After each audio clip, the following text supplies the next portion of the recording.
in Tennessee. That doesn't sound right, but I don't know enough to dispute. And I was about to take advice from a clown who dives headfirst into the shallow end of the pool.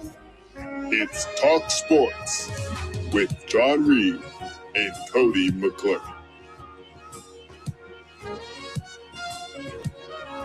If it is to be said, so it be. So it is. So it is.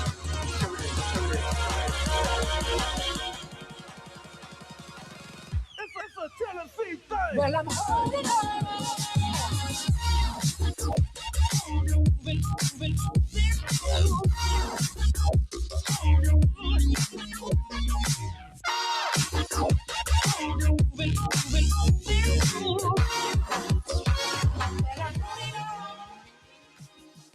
Back in the booth, back on the airwaves, coming at you live from the White Claw Hard Seltzer Studios. John Reed, Cody McClure, Sam Beard. No bad news, Bubba, this morning, as he is under the weather. We are back. We are ready to go. Cody, long time no see. How are you, my friend? Oh, hey, good morning. How you doing? It's good to be here. Good to be anywhere. Fine day here in our fair city. Good morning to the freaks. And R.I.P. to Bubba. He had a good run on the show. I really enjoyed his presence while he was around. And, you know, we're all in mourning. It's upsetting for a guy that young to perish so tragically. But, you know, thoughts and prayers with all those, the cats. And, you know, hopefully we'll find somebody to replace him one of these days. But he was a good man, and we love him. I hope everyone had a nice 4th of July. It's good to be back. It's good to be back in the seat. How are you? You shouldn't tell people Bubba is dead, because we're off long enough that people will that could theoretically have actually happened. That's why I said it. Yeah, no, just to leave a little bit of mystery. When we were gone for 2 weeks, there's a lot of stuff in our lives that could have changed. I mean, we haven't done a show since like December 23rd. It was a pretty good layoff. Last week, you had something going on, and I had my yearly bout of pneumonia. I was down pretty bad over the last.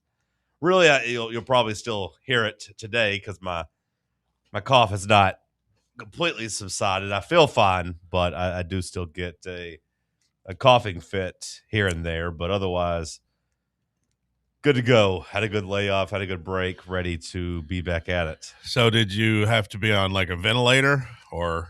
Funny enough you say that.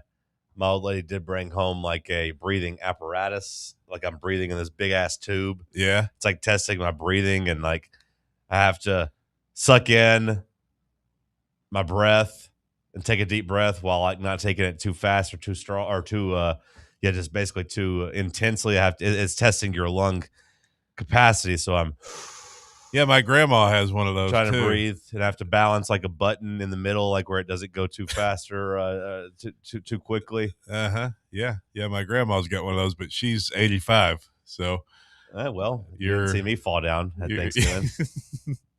You're what, 35? So you go, you know, I mean, that's okay though. At least you're better. You're getting better. Glenn was just telling me about his struggles with his CPAP machine. You think you ought to maybe get one of those? He could probably help you out with No, I think those are unrelated. Oh, I think I've probably got that too. That sleep apnea. I just don't. No, it's not sleep apnea. It's pneumonia. I don't know about it. Yeah. Pneumonia.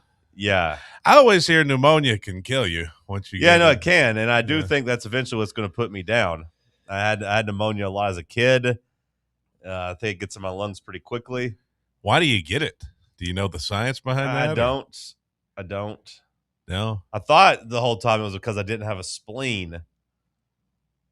Because I ruptured my spleen as a kid. But then I ran that theory by my mom. And she's like, oh, no, you got a spleen. She's like, it ruptured, but it was able to heal.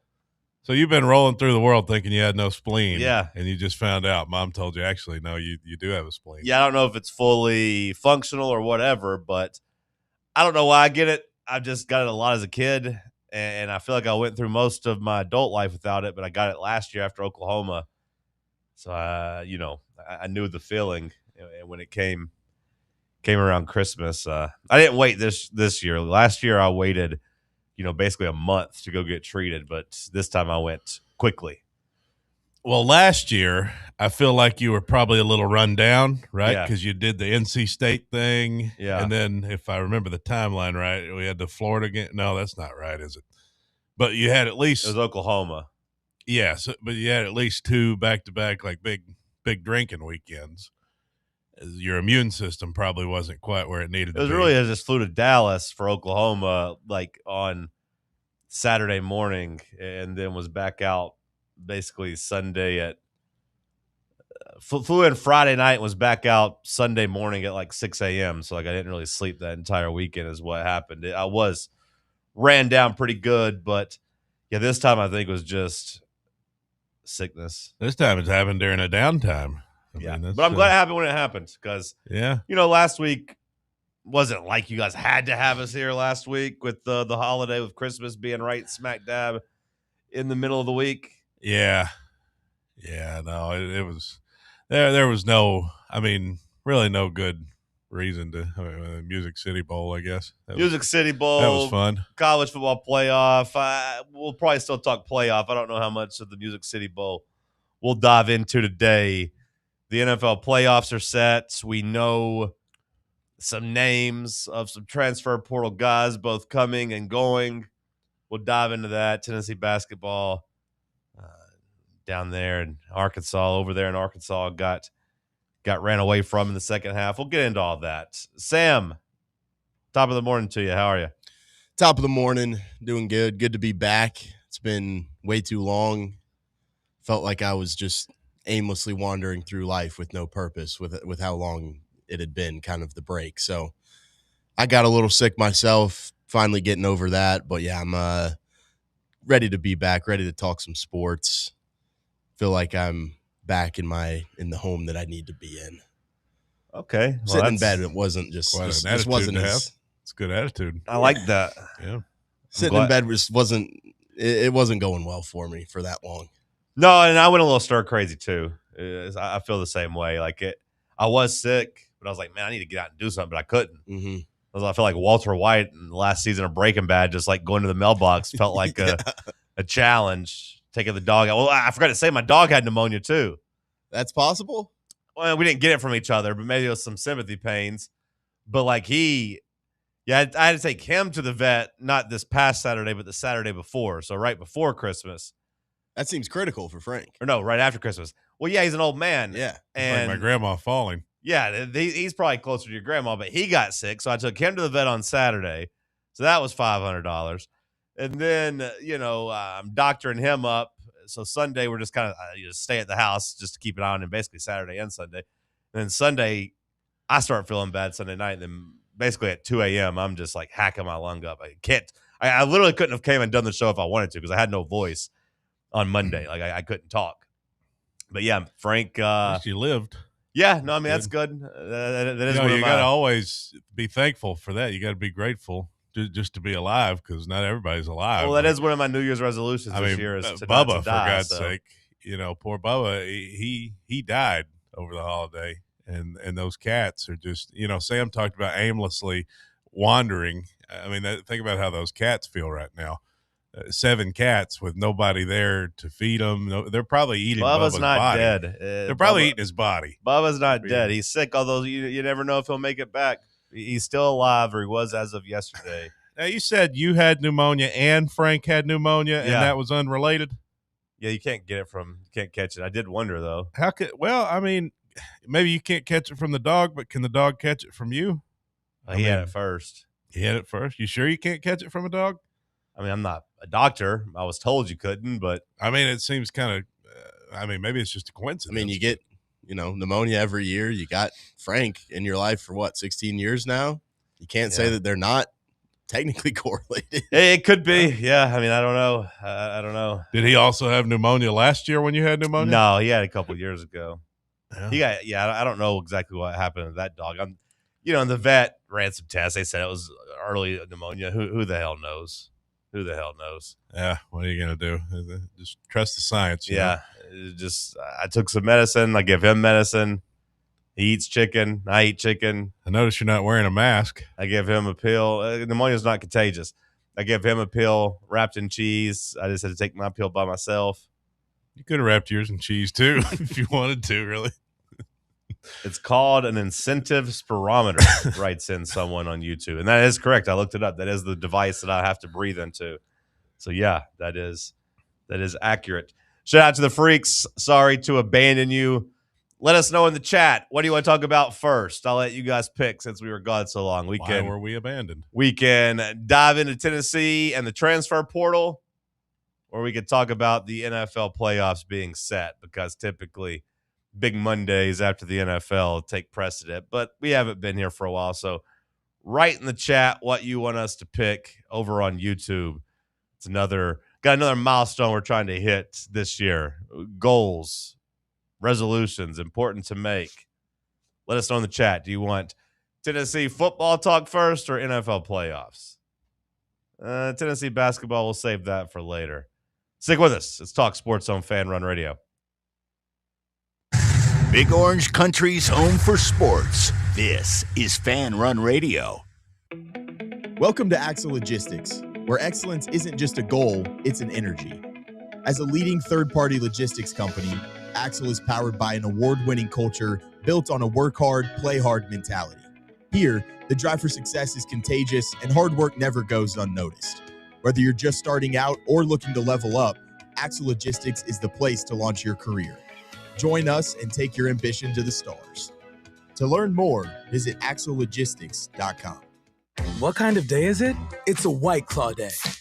Light and refreshing tasting, uniquely cold wave filtered. There's an iconic flavor for everyone. Come on, grab a pack. White Claw. Grab life by the claw. Please drink responsibly. Hard seltzer with flavor. White Claw Seltzer Works, Chicago, Illinois. This is an important medical message from Men's Pro Knoxville. If you're a man over 30 or you love one, and you've noticed changes that come with aging, performance and intimacy challenges, those aren't random off days. They're often signs of biological change and ED showing up in your life. Now is the time to act. I'm Evan Bass, and I started Men's Pro Knoxville because I saw the difference great medical care makes. We've been working hard every year to level up so you can too. Listen, sign up for some subscription pill, and sure, something might go up, mostly your auto renewal fee. Men's Pro Knoxville gives you a plan, here locally, not guesswork from the internet. Our trusted urology-based medical providers focus solely on men's health, ED, performance, and now Peyronie's treatment to enhance your life. We get your labs in 30 minutes, then build a treatment plan tailored to you. We even offer new treatments that might keep you from using a pill every time. Imagine confidence returning and intimacy? Yeah, it's back. Join the community of successful men in Tennessee transforming their lives. Call 865-544-8220 or book now at menspronknoxville.com. That's menspronknoxville.com. Hey, Vols fans, Cody Brown here. I grew up right here in Tennessee and know what it means when someone says, I've got your back. That's why you can trust Farm Bureau Insurance of Tennessee. Whether it's your home, your vehicle, your family's future, or the business you built from the ground up, we will show up for all of your insurance needs. We are Tennesseans who understand what matters, which is doing right by you. Insurance is not all about just paperwork and policies, but it's about the people we insure every day. So if you want insurance that hits home, give me a call at 865-992-3871. Go Vols. For over 3 years, Crumble Cookies has served the Knoxville area. From Clinton Highway to Parkside Drive, even our friends out in Maryville have reached you, our fans, with the best cookies in the game. This fall, Crumble is gearing up for yet another fantastic season. Whether you're tailgating or looking for a pick-me-up after getting the kids from school, Crumble has you covered. Download the Crumble app to check out this week's rewards and features. And stop on by. Tell them Fan Run sent you, but don't miss the cookies. Timeless traditions start with the ones we love and what we bring home for the season. Bring Inward Half home this holiday. Comfort and performance, made for the journeys you take and the memories you make. For quiet moments or the days you'll remember forever. From performance polos to cozy hoodies, modern apparel for men, women, and kids, there's something for everyone. This holiday, make tradition comfortable. Make it memorable. Make it Inward Half.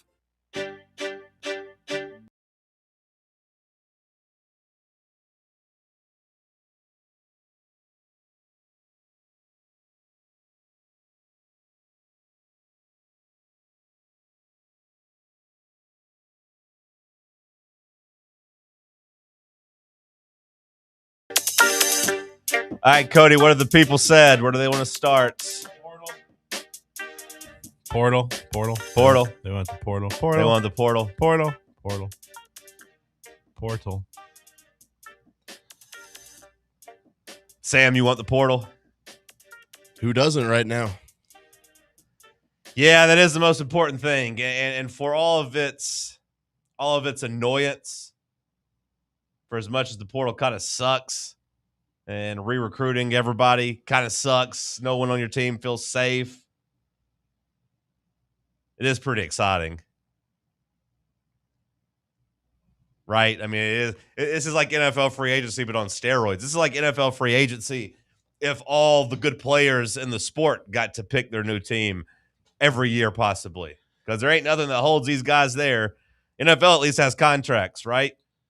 Yeah. Yeah, that would be a nice addition to this. Well, the difference is, everybody knows the good NFL players, like most all the NFL players. Some of these portal guys come out of nowhere. They're at some lowly school in the Sun Belt that you've never heard of, and then suddenly they're in the SEC. Or even further than that, they're like Trinidad Chambliss is at Ferris State, and suddenly he's got Ole Miss in the Final Four, Yeah. I was getting a little annoyed by that because I was like, oh, wait, so this guy just transferred in like April and it was like headed to like UConn. I was like, I'll just go to Ole Miss and be a backup. I'm like, we couldn't have, kicked the tires on the guy. So seems like a missed evaluation. Would have been a really good spot for us there, considering we didn't have a quarterback. Can you imagine the story? Can you imagine the narrative? Oh, wow. But either way, shout out to him. That was a fun game when they beat Georgia. He was running around making some plays. Transfer portal. For Tennessee, that's kind of, evolved or devolved, depending on how you look at it, as just seeing any Big Ten defender into the transfer portal, especially from Penn State, just be like, hey, he's going to be a Vol. Hey, Vol, that sounds good. Well, Jim Knowles, he should know those guys, right? You're bringing him in. I assume he's a big part of that. Probably the biggest part of that in those evaluations. That's the idea.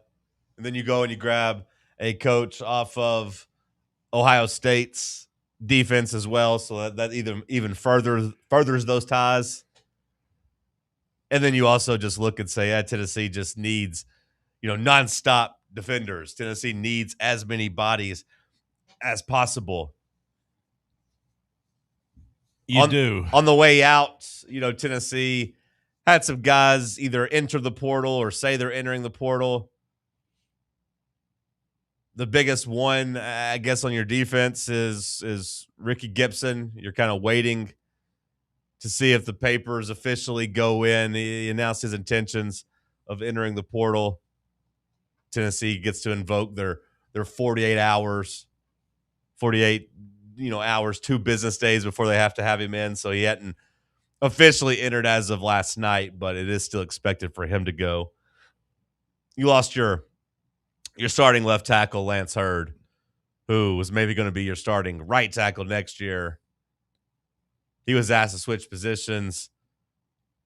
He said, actually, I was going to ask for a raise. I want more responsibility. I was like, we're going to actually keep you right here and switch your sides and let David Sanders play left tackle. So that didn't make sense for either side. So you're starting left tackles in the portal. So Lance Hurd is on his way out, huh? Yeah. So is Ricky Gibson. Yeah, Ricky Gibson seems to be headed out. Yeah. Why is Ricky leaving? He wasn't necessarily happy with the shakeup on the defensive coaching staff. And, I guess Ricky's a Vol inconvenient. I don't know. He got upset last year. VWC. Got upset last year with Boo Carter's new contract, leaving him severely underpaid. So then he threatens us last year. It was weird, though. He told us in February, hey, I'm going to enter the portal in the spring. Well, he threatened us after Jermod McCoy tore his ACL. Well, Jermod McCoy got hurt. Yeah, I think he got a little bit of a boost. But then, Boo Carter held out and got a big check. And then apparently went and told him how big the check was. And then I think that led to some people in the locker room being like, whoa, I can get how much money? Yeah. So then he basically was like, hey, I'm cornerback 1 now. I need some new money or I'm going to leave. And then Tennessee made it work, gave him a new contract. Then he got hurt basically in the first quarter of the first game, and we didn't see him again. So we had 3 really good corners, and now we have none. I mean, I guess Redmond, is that your best corner now? Redmond Island, baby. The only one with any proven experience. Redmond Island. He's not going anywhere. He tweeted out, which I assume when these players tweet out the orange and white, the pictures, I assume that is code for, hey, got my deal locked in. I'm good to go. As long as it's not burnt orange. Everything's good over here. Is it Quay Moss? Quay, yeah. Quay Moss. You got him in the boat from Kansas State. People excited about him. He's a nickelback. So like you could say, look at this photograph. You can call him a corner. He called himself both a corner and a safety in the statement he put out there. So I think he feels like he could just get out there and play in the secondary and just be good anywhere. It was nice seeing Jacoby Thomas make the game-sealing interception against Ohio State. The guy's a baller. That was good. I went 0 for 4 on the quarterfinal games. Really? 0 for 4. Against the spread or just straight up? Winner? I was wrong on every single one of them. I had convinced myself that Alabama's talent. I kept this. I had this thing in my head about how Indiana. God. You thought Alabama was going to be Indiana had 6 4-star players on their entire roster, and I convinced myself, the cream is going to rise to the top. At some point, the talent is going to out-talent the team that's inferior. And that just Cignetti. Kalen DeBoer is just spoiled milk. Kalen DeBoer sucks as a coach compared to, he's not half the coach Cignetti is. I bend the knee. I mean, Cignetti, what he did, I mean, he just wanted to come in here on today and be like, I told you. I told you I wasn't taking Indiana seriously. No, I'm not coming and saying I told you so. I'm telling you I went 0 for 4. No, I'm saying you wanted to. So you're like, I'm going to bet on Bama, SEC. Just trust me, Indiana ain't beating Alabama. They ain't lining up and beating Alabama. Kirk Cignetti, whatever. Do it in the SEC. I got this thing stuck in my head about the 6 total 4-star players on the entire 120-man roster, and I was like, at some point this has to, right? Like the Ohio State, they beat Ohio State. Maybe that's kind of Ohio State wasn't that motivated, kind of a fluke. And then they just beat the hell out of Alabama, and I'm like, well, 6 4-stars or a coach who wears a quarter zip with no shirt underneath. I mean, they're just coached by a psychopath. That thing with the eyebrow. Yeah. And I was watching that live when DeBoer was messing with him. Like Alabama was messing with him. First they line up like they're going to go, then they don't go, make him burn the timeout, then suddenly, and then they line back up. They're like, yeah, we're going to go for it. Just stupid DeBoer. And Cignetti's like, yeah, get some of that. Our defense came to tackle. It was pretty funny. And then Georgia, I didn't see that watching coming. Cignetti's reaction to them trying to go out there and draw him off sides, him just staring like, really? Yeah. And then just took a hammer and beat him in the head with it. Defense just obliterated him. Yeah. They got that white kid out of Nashville. Would have been nice to have Charlie Becker or whatever. Would have been Charlie nice. B from Tennessee, as Gus Johnson called him all in the back half of the year. Nice to have recruited him, probably. I think he committed to Indiana even before Cignetti got there. Yeah. I read that he was like one of the last Tom Allen guys on the roster. Ohio State lost. Georgia lost. Didn't see that. And then I went back and forth on Oregon and Texas Tech. I made myself angry because I told everybody that would listen, mostly just William, whenever me and him would talk in the post show meetings we have when we're doing work. He just loved Texas Tech all year. I was like, Texas Tech's quarterback sucks. I was like, I'm not buying Texas Tech. Then I found myself on game day betting on Texas Tech and just being like, I'm an idiot. I knew they sucked. Yeah, I was going to give you a shout out because I remember you saying that many times. He sucks. That guy's terrible. I don't know if that quarterback's good enough. No, he's terrible. That quarterback got shut out. Yeah, no, that quarterback sucked. And like I knew it. I watched him and I was like, the defense, the defensive line, that team's great. Quarterback sucks, which is why I think you're seeing them say, you know what, we're going to set the pace. And we're going to go out and buy the most expensive quarterback on the market. We're going to go out and get the number 1 player. Brendan Sorsby, come on down, because you might be really overpaid. You might be a little overrated at this point.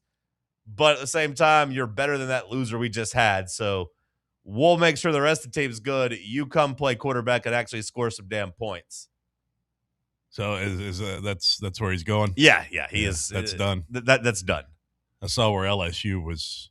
They were in the mix. Yep, LSU's in the mix. Now LSU is now battling Kentucky, it feels like, for Sam Leavitt, which is a weird career choice from Sam Leavitt because that's still the biggest part of this transfer portal, right? Like Chaz Coleman, the Penn State stud, he's on campus. You hope you're able to get him. You hope that he loves Jim Knowles and wants to come here. You hope Tennessee's got a competitive offer to beat LSU for him. Defense. Yeah, I get that. But ultimately, just like the NFL draft, just like, really anything, it's all about the quarterback. And Tennessee saw a couple names, come and go. Sorsby to Texas Tech. We've been somewhat linked to Leavitt, but it doesn't feel like we're a major player in that, as Sam Leavitt does seem like it's going to be like either LSU or Kentucky, where Kentucky's going to break the bank and try to make a statement. Trinidad Chambliss, we'll wait to see what kind of happens with him, whether he gets another year of eligibility and then where he decides to spend it either at, Ole Miss or at LSU. Lane Kiffin. There's been some smoke regionally, nationally with Ty Simpson. Ty Simpson, his future at Alabama in flux, up in the air, whether he stays in college or goes to the NFL is a big question. And then whether he stays at Alabama or hits the transfer portal to where you had a national reporter say, watch out for Oregon or Tennessee, if that were to be the case. If he doesn't get a first-round grade, yeah. If he doesn't get a first-round grade, there has been some talk, at least some reports out there, that his early returns on those grades did not tell him to go pro, did not tell him that he was going to be a first-round pick, said you're more likely to be a third-round guy at this point, to which he probably wouldn't leave school for that. The money goes up every year for rookies, but I was looking last year, like the 25th overall pick was Jackson Dart. I believe he was also was he the second quarterback taken last year? Am I missing anybody? Was it just Cam Ward then Jackson Dart? Yeah, I mean, it wasn't Shador. Yeah, it wasn't Shador. It wasn't Shuck. I believe Jackson Dart was the second quarterback taken. Mm-hmm. Now, he went all the way down at number 25, which is where I've seen, Ty Simpson mocked somewhere. That was a 4-year, like $16 million deal. It's not crazy money. No, not crazy money. You got the 5th-year option, and you get a signing bonus. I believe Jackson Dart got a signing bonus of $8 million. So basically, he puts pen to paper on the contract. $8 million hits his bank account. Mm-hmm. Tyler Shuck was the next quarterback taken. He was taken at number 40 overall, and his was like a 4-year, $10 million deal with a $2 million signing bonus. So, like, you can get that in college. You can, and that's my point. Is like if you're Ty Simpson and you're not guaranteed to be like a top 20 pick, and you're not guaranteed to be the second or third quarterback taken in today's age, you will make just as much, if not more, money on a 1-year basis in college, with the added caveat and the added carrot to chase that you might, work your way back up higher into the draft and make more money down the road. Now, I don't know if that's the case for these quarterbacks when you look at this class compared to next year's class and how that shakes out. Same time of, last year at this time, everyone was talking about how loaded next year's class was going to be.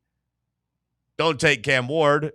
Wait till next year. Quarterback. It's going to be loaded in the draft. Then we get here, and of course, that's not the case. The quarterback draft class is pretty weak. It's Fernando Mendoza, who came out of nowhere, and no one else. Maybe Dante Moore. Maybe Ty Simpson. Is Cam Ward okay? I saw he had to go out at the end of the game yesterday. No, it wasn't the end of the game. It was the very damn beginning of the game. First drive, we go out there, we score a touchdown. Or I guess it might have been the second drive, our second drive. But we went down and scored a touchdown. No, second. Yeah, I think we went 3 and out, and then came out, scored the second drive. Nice pass.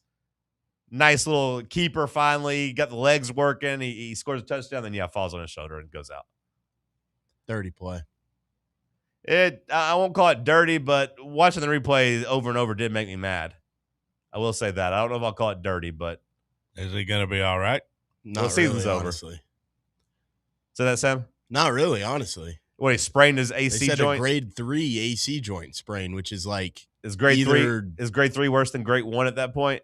Yeah, grade 3 is like very bad. Okay. That's like what Anthony Richardson had surgery on this past offseason. Oh, great. Fantastic. That's something to look forward to. Nice. They said surgery is like a long process, and even if it's not surgery, it's like potentially like a couple months. Yeah. So it's going to be a decent chunk of off-season training and surgery's 5 months. Workouts. Yeah, I mean, it's like 3 to 6 months, I saw. He should be good to play next year. You shouldn't cost any time. But yeah, like he'll get back like right at training camp, basically. Yeah, it was a gross end of the season for the Titans. Like I was like, oh, that's a nice drive. You kind of saw some development and some progress for him, and then you had all that ripped away from you. Then had to watch 45 minutes of was it Brandon Allen play? I didn't watch it, but yes. Oh, okay. Well, I kept watching it for some reason. I don't know. I turned off at halftime. I don't know why I kept watching it, but just I did. To see Jacksonville seal up the division. I really don't know why I watched it, but I did. I kept it on. Once I saw their dorky little kicker hit that like 75-yard field goal. I mean, he's got a big leg, but it would have been good from 75. It was 67, a new record, but it would have been good for 75. The Jags are reminding me of like the Thunder in the NBA, where like everyone hates them, but if you're a fan of them, everyone loves them.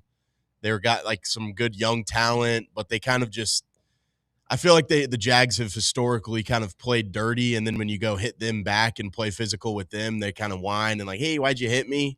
To me, that's the Thunder in the NBA. They kind of play dirty, but then they flop offensively. Well, I do worry. I do worry that they're going to win the AFC.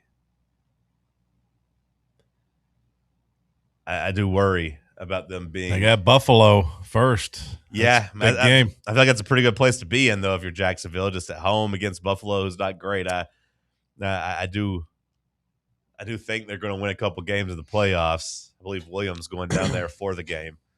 Yeah, he said it was. Which that's good. Josh Allen's going to rip his heart out. Maybe not. I hope he has to witness that, like I did with the Bengals. Yeah. I mean, I'm hoping that William gets his heart broken and Jacksonville loses. But point being, the quarterbacks. Cam Ward was the number 1 pick. After that, weren't really any quarterbacks that stood out. And they said, keep waiting for this, quarterback class of this year. Now we're here, and it's Fernando Mendoza, and then, we'll see. So I don't know if you're Ty Simpson, if you look at that and say, hey, better now, come out now, take our chances to be the number 2, number 3, number 4 quarterback, or what next year's looks like, or what it's supposed to look like. But we do know that quarterbacks can make a lot of money in college. And the transfer portal's stupid. It's annoying. These contract numbers are out of whack, it feels like. But at the same time, the NIL was designed to keep marginal players in college, whether it be basketball or football. Like, hey, don't go to the draft and go in the 2nd or 3rd round and kind of ruin your future. Stay in college. Help us keep some star power, and you can still make some good money if you've earned it. So for guys like Ty Simpson, that is a very viable option. So is Ty Simpson our number 1 quarterback target at the moment? For me, yes. You think Josh regrets running up the score on his daddy? Nah. I think that'll end up being the deciding factor when he I think almost assuredly goes to Oregon. I think bygones have become bygones at that point. I think it's okay. I think that's water under the bridge from the way people talk about it. It's real nice that we got to go up against Phil Knight but that's the landscape, Well, if you can't, you might not win a bidding war. Maybe Phil Knight just keeps Dante Moore in school. I mean, that's the hope. That's the best thing possible for Tennessee. Or I don't know if that would be the best thing. I mean, because then at that point, maybe Ty Simpson looks and says, I could be quarterback 2 in the NFL draft at this point. Hell, there ain't no other quarterbacks in the draft. So I don't know how that would shake out, but for me, yeah, like it does feel like, as far as I sit here, that's our best option, our most realistic best option. So we struck out on Sorsby. Yep. He's going with his girlfriend, as I projected. I knew that was going to happen. And I think it was more so went with the $5 million. Well, that too, yeah. They got a lot of money out there, oil money. You know how it is. Seemed like he was trying to look for an excuse not to go to his girlfriend, honestly. Well, I don't know about that, but Texas Tech has a lot of money. I mean, it is what it is. If you've seen Landman, then you know that there's a lot of money out there. And then the need became much bigger whenever they watched their quarterback get shut out. I imagine that kind of lit a fire under their ass too, of like, hey, let's not let this happen again. Just go get me the quarterback, whatever it takes. So Leavitt, there just wasn't. We didn't have enough juice there. I mean, what happened? It's not over with Leavitt. Kentucky's in the mix. I mean, for God's sake. Yeah, Kentucky apparently has a $5 million offer. That's like the number that's thrown around. Like, I don't know if I believe it, but like, it seems as if the market for Leavitt wasn't as robust as maybe he thought. Maybe it turned some people off, turned some people away. But at the same time, there's going to be at least one desperate LSU who apparently has 0 quarterbacks on their entire roster. And then, yeah, like a team like Kentucky desperate to make a splash. So that at least there is somewhat of a bidding war. I don't know if Tennessee wants to get involved or not with Leavitt, but I don't take that as being a very realistic option at this point. Well, quarterback should be, priority 1, right, for us? Well, doesn't it have to be? Well, if quarterback's priority 1, then we're really behind the 8 ball, because Josh Hoover was another safety net at TCU, but he has committed to Indiana, so he's off the board. He says he's going to go play for Cignetti and try to become the number 1 pick in the draft. Well, I can see why. Yeah, for sure. There's not a lot out there left at quarterback. I think you are I feel like you're kind of banking on Ty Simpson at this point, is the vibe I'm getting from where our staff is kind of gone in terms of aggressiveness with quarterbacks right now. Well, you just feel great about Joey coming back somehow. And then you had the North Texas guy, right? He's going to Oklahoma State. He's following his coach to Oklahoma State.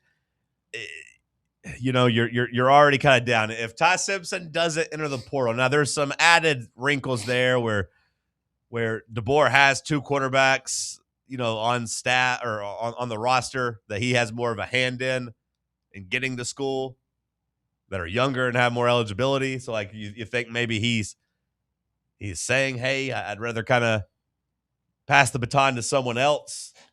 Yeah. Is that the issue there, why Simpson might want to leave? Yeah, partly. And apparently Alabama, you know, I was told, is just kind of maybe not treating him like maybe not offering him as much money as he could get on an open market. So they're trying to kind of lowball him because they have 2 options. I'd give the 3rd Saturday in October a real wrinkle next year, wouldn't it, this year? And it honestly might lead Alabama to have more desperation to keep him, because you probably don't want that possibility of having your quarterback leave and go to your biggest rival and then have to play you. Like, you probably don't want that. So it's interesting. It's fascinating. Well, if we strike out there, if he goes to Oregon, or stays at Alabama, or goes to the NFL. So, like, I mean, then what are we looking at? Because I mean, well, that's the question. Then you're down to, like, you know, has Bo Perbula mentioned a school yet? Sam has DJ Lagway. I know he's been linked to Florida State. Like, I mean, I think you're there at that point pretty quickly, which means you might as well just maybe ride with McIntyre. I don't know. The fact they didn't let McIntyre play at all in the Music City Bowl with how bad Joey looked. And well, you knew that was coming.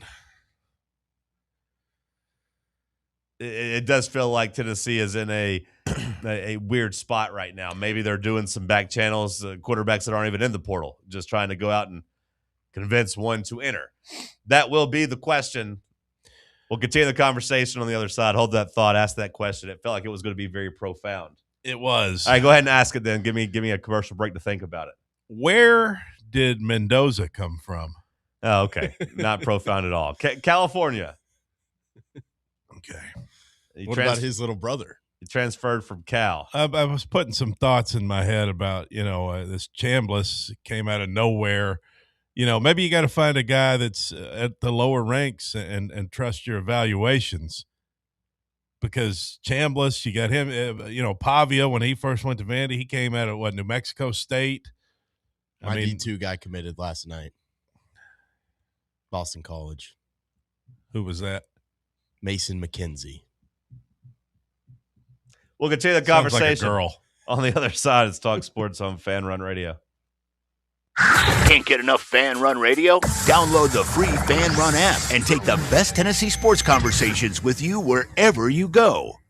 Yee-haw! I've been hooting and hollering ever since I started betting with the VIP Play app. VIP Play has more than 200 leagues, every bet type you can imagine, live betting and live hosts, all with 24/7 support from real live people when you need them. Start betting better with the VIP Play app today. Don't be a better, be a better with VIP Play today. Download VIP Play today or head to VIPPlayApp.com. Make sure you use the promo code FANRUN to take advantage of their welcome bonus and so they know that we sent you. Gambling problem? Call 1-800-8899-789. Must be 21 or older and located in Tennessee to bet. Got a problem tree looming over your home? Call ECR Total Landscapes. Whether it's trimming, removal, or storm cleanup, our certified pros get the job done safely and efficiently. We're licensed, insured, and ready 24/7 for emergency calls. Big or small, we cut them all. ECR Total Landscapes. Call now for a free estimate, 865-384-2012, and mention promo code FANRUN for free stump grinding on any tree removal now through the end of the year. Also, visit us at ecrtotallandscapes.com. Hey, Vols fans, Cody Brown here. I grew up right here in Tennessee and know what it means when someone says, I've got your back. That's why you can trust Farm Bureau Insurance of Tennessee. Whether it's your home, your vehicle, your family's future, or the business you built from the ground up, we will show up for all of your insurance needs. We are Tennesseans who understand what matters, which is doing right by you. Insurance is not all about just paperwork and policies, but it's about the people we insure every day. So if you want insurance that hits home, give me a call at 865-992-3871. Go Vols. Dick's House of Sport at Westtown Mall is a destination devoted to sport, and it's your destination for exclusive events and experiences.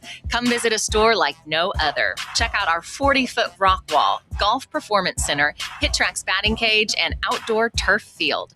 You can now rent our space for private events and birthday parties. Learn more about our events and exclusive product launches on Facebook and Instagram at Dick's House of Sport KNX. Dick's House of Sport, proud partner of Tennessee Athletics.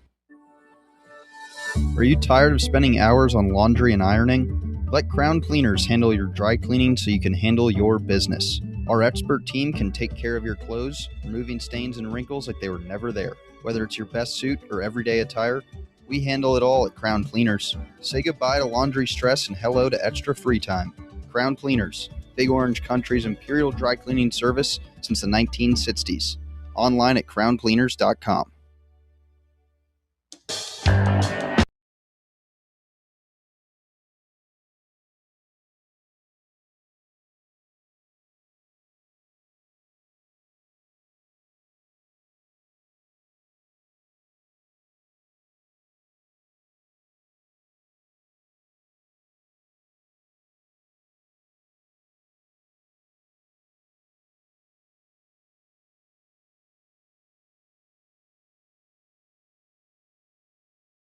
On Mondays, drink White Claw hard seltzer right now. Pop you one. Take that edge off. What do you mean by that? I mean that just the Monday after this long 2-week layoff is the most Monday, the first Monday of the entire year after the holiday break. That's a pretty big Monday. It's a pretty Monday, if you will. Well, I feel like it's kind of an inspiring Monday. I don't disagree with that. Because everybody wants to be off to a fresh start. You know that you were here 5 minutes early this morning.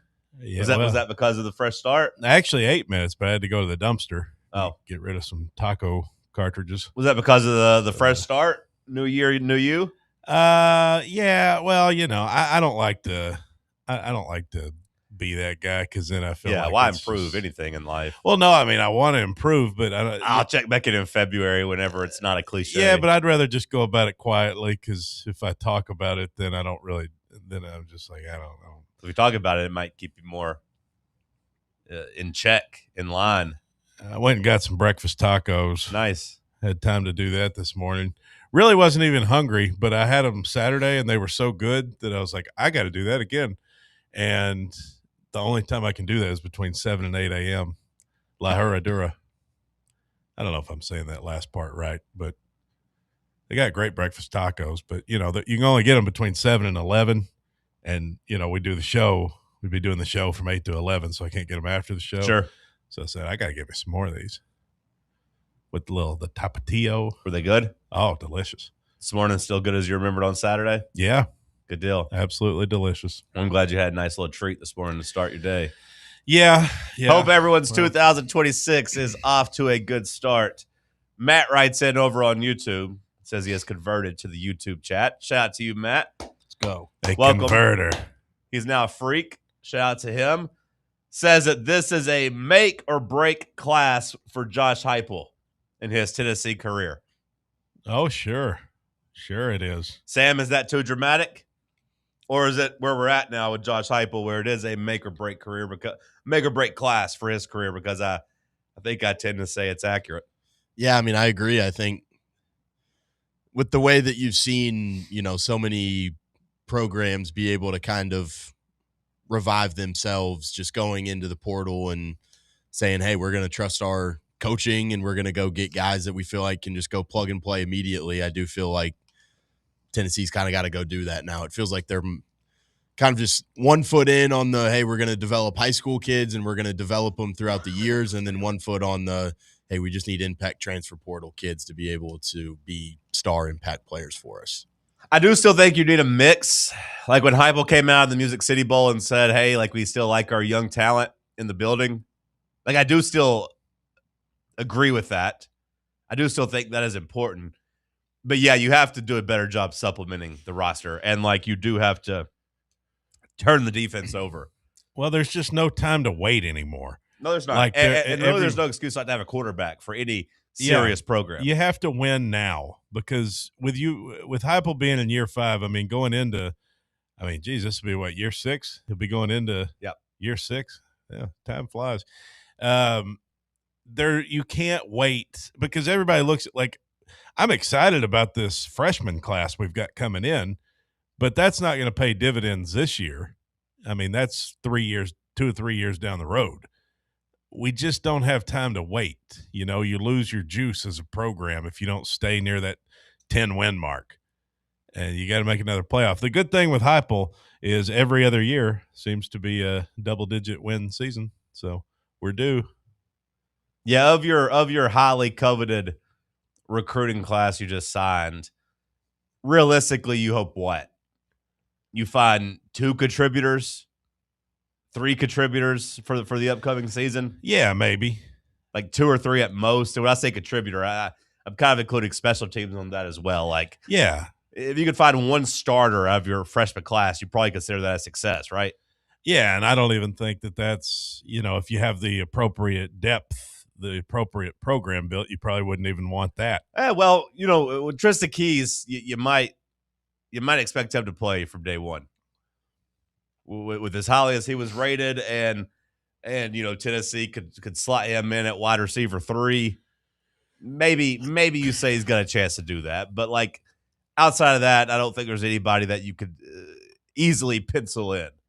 Yeah, maybe so. The main thing is you have to, whatever it costs you have to get a quarterback in here that can play, that can run your system and do it effectively. The defense, I like what we've done. I'm glad we recognized that we needed to bring in some more pieces, some better players, you know, a different coordinator. I mean, we're doing an overhaul there. We'll see how quickly that brings results. But I like that we're making moves there. But you gotta have a quarterback. You got to lock that in first. Sam, correct me if I'm wrong, but so far, you know, in the transfer portal early stages, it has been really predominantly defense that you've been linked to, right? I mean, in terms of getting visits set up and in terms of even names that you are, you know, kind of linked to. There's been a couple linemen I think you had an LSU lineman, Ori Williams, his tackle. I think it's hard for Tennessee to kind of promise any good tackles, any reps because of David Sanders and what you think you have with Jesse Perry, who played pretty good at right tackle at the beginning of the year. Outside of that, has been a couple of running backs. And there's just been defense. Penn State guy. So you got updates from Austin Price over at VolQuest this morning saying that safety King Mack is expected to visit in the middle of the week. Linebacker Amari Campbell, who, I think that guy's a stud. If you're able to go out and get him, I think that you feel pretty good. You don't worry about, missing out on Keaton Thomas and the Baylor transfer that Tennessee thought they were going to get. He ends up at Ole Miss. You don't worry about missing him if you're able to go out and get Amari Campbell. Where's he from? Penn State. All these guys from Penn State? Well, Keaton Thomas was from Baylor, but he's going to Ole Miss. King Mack is from Penn State, though. Yeah. So King Mack and Amari Thomas. And Chaz Coleman, another big defensive end. Now Amari Campbell. These are all Penn State kids, guys. Yeah. Okay. Well, they had, pretty good defense. I mean, coming into the year, we thought they might be the best team in the country. That Amari Campbell kid, T-Cal, who you did the interview with, who does good work in the transfer portal, his BIPS list rankings, which is like the transfer portal stuff, Amari Campbell is the number 4 overall player. Yeah, I saw that and I got pretty pumped. And then I went and checked. I'm actually looking at that website now. And his number 2 player nationally and number 1 linebacker was Keaton Thomas at Baylor. When I saw that, I thought maybe Campbell was ranked higher than him, but he's not. But Tennessee does have a couple of the guys that he's pretty high on. And, maybe my boy T-Cal is just a good salesman and only really talks loudly about the ones he gets right. But, he does have a pretty good track record, it seems like, of having an idea of who can ball in the transfer portal. He was very, very high on Colton Hood and D'Angelo Pines from ended up at Indiana, and both those guys ended up being absolute studs. He's high on Amari Campbell, the linebacker for Penn State. He also has a Tennessee target, Jaquez White, the cornerback out of Troy. He has him ranked as the number 1 cornerback, and Tennessee's in a good position with him. It's a former Adam Trick as well. He's the number 2 edge on his ratings. Yep. I believe we've got him for a visit. Yep, that's a edge rusher from Miami of Ohio. Who, Cody, you might hear that. What's his name? Adam Trick. Yeah, Trick. All right. You might hear that and not be too excited about the idea of going out and getting a edge rusher from Miami of Ohio. But yeah, he is getting rated pretty highly by the people breaking down the film. Well, somebody needs to be able to evaluate. I hope that we have guys on our coaching staff who can do that, which Jim Knowles, proven track record of success. So I'd just let him handle that defense. If I'm Heupel, I'd just focus in on making that offense good again. Making Maury sure House, it's ready to go. Linebacker from North Carolina, also was here on Sunday. I imagine maybe still here, or maybe he left this morning. I don't know. But that was another guy that came in for a visit. So Tennessee does look to be looking for a big impact linebacker, at least one, to kind of take the place of Arian Carter and have at least one trusted veteran to help hopefully, bring some young guys up to speed. Need to upgrade at running back too. Running back's interesting. I was told it hasn't really been talked about anywhere else. I was told Tennessee felt pretty good. That's not a good sign. About a running back that's still playing football. Oh, never mind. That there's some back channel work being done of there's a running back out there they think they're in a good position with, but Jeremiah Love. As you see the season keep going and going, you get worried and you're like, hey, do we just go and try to snatch up someone like Zylan Perry from Louisiana Lafayette, or do we roll the dice on actually getting someone in the boat that's a a player on a playoff team. It's a nice game of chicken there. You're playing it with quarterback as well. When it comes to Ty Simpson, waiting on him, or trying to just take a quarterback that take a good one that's acceptable that you could get a commitment from. Like, do you roll the dice for something better, or do you take what you could get? I think you got to upgrade at that position. I mean, Deshaun Bishop is fine. Because if you're going to upgrade, then I don't know. I don't know if Zylan Perry is an upgrade. Yeah, I wouldn't say so if he's from where'd you say? Louisiana, ULL. Yeah. Who's the guy on the playoff team? There's a reason I didn't say a name. There's a reason I didn't go into further details. No. Yeah. Didn't we have this Cam Kyron Cook Lacey kid on a visit? Say that again? Cam Cook, didn't we have this kid on a visit? Has he made it on a visit, the Jacksonville State guy? I feel like I remember seeing that somewhere, but maybe I'm wrong. Okay. I haven't seen his name actually listed as a visit yet, but you are in the mix with him. Same as Cam Edwards and Hollywood Smothers. Like, those are all names you've been linked to, but Perry's the only one I've seen that's actually scheduled a visit.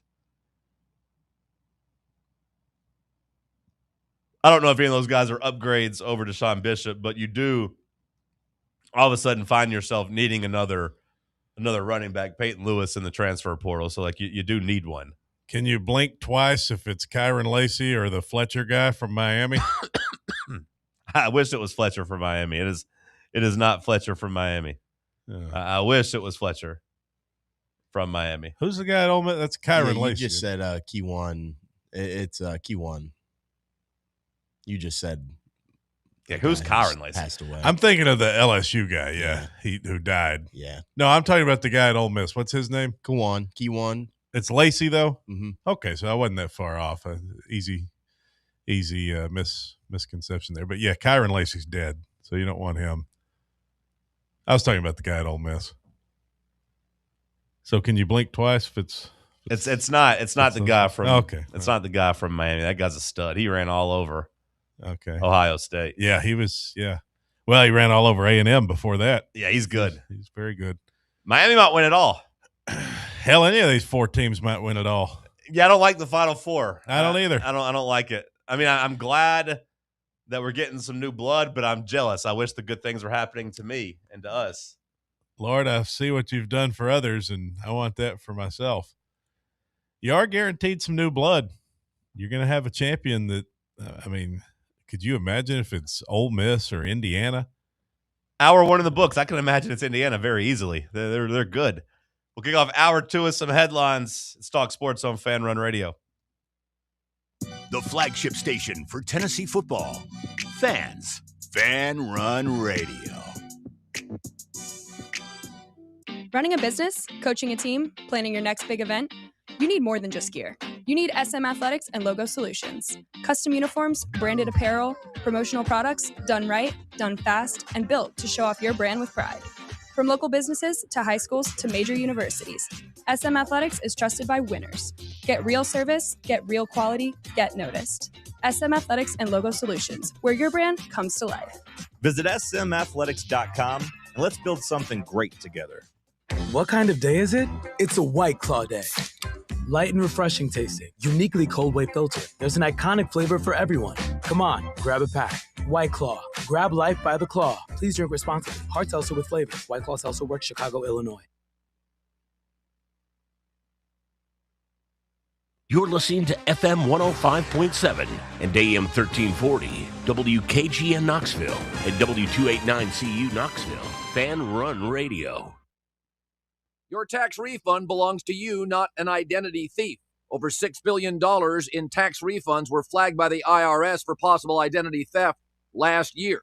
If you're in a bind this tax season, LifeLock can help. They monitor and alert you to identity threats you'd miss on your own, even if you're careful with your personal information. And if you do become a victim of tax-related identity fraud, LifeLock has U.S.-based restoration specialists ready to help solve your identity theft issue. Plus, all LifeLock plans are backed by the $1 Million Protection Package, meaning LifeLock will reimburse you up to the limits of your plan if you lose money due to identity theft. Let LifeLock help protect your financial info, so all you have to worry about is what you do with your tax refund. Go to lifelock.com, save up to 25% off your first year. The promo code is HERD, promo code HERD, to save up to 25% off your first year. Lifelock.com. Identity theft protection starts here.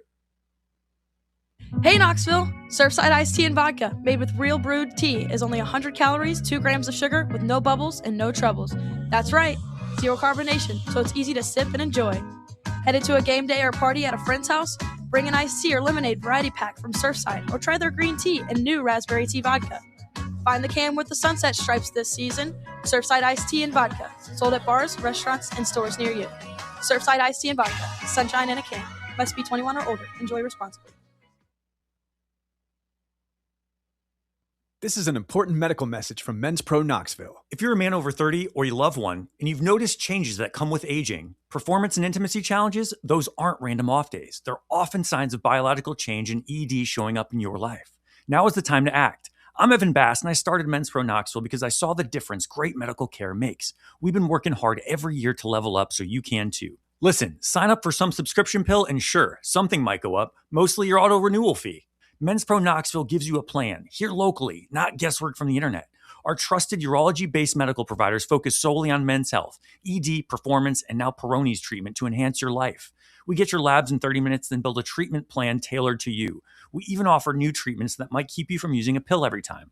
Imagine confidence returning and intimacy? Yeah, it's back. Join the community of successful men in Tennessee transforming their lives. Call 865-544-8220 or book now at menspronknoxville.com. That's menspronknoxville.com. Whether you are buying or selling a home or even looking for some land to build on and start a family, be sure to give Reed Emerson with Better Homes and Gardens Real Estate Heritage Group a shout. He is a longtime listener and supporter of Fan Run and has been serving the Mid-State for many years. Reed prides himself on his hassle-free and honest approach, and that's because he's not just chasing another commission. He wants what is best for his clients. Give Reed Emerson a call or text him today to get the process started. His number is 931-492-0418, or you can find him online at bhgheritagegroup.com. Barley's has live music on weekends, general team trivia on Wednesday nights at 8 p.m., and now live sports trivia courtesy of the Knoxville Trivia Guys every Thursday night upstairs.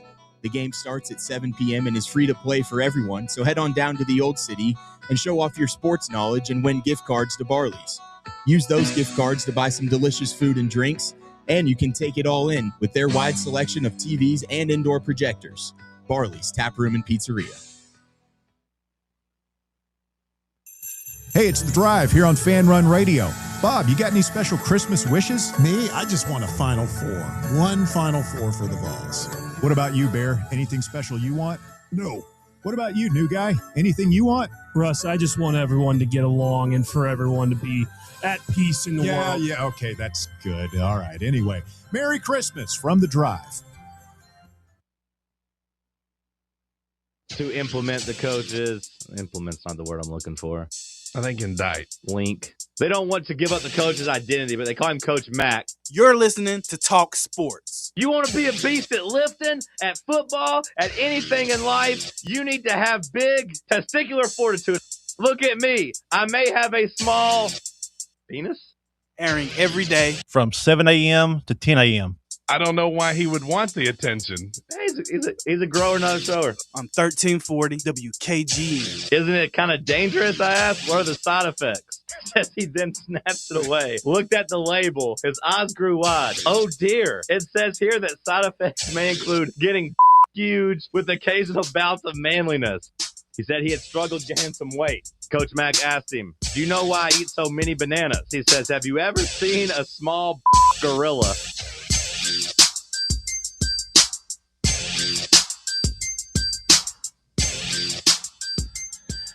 Hour 2 kicking off in the White Claw Hard Seltzer Studios.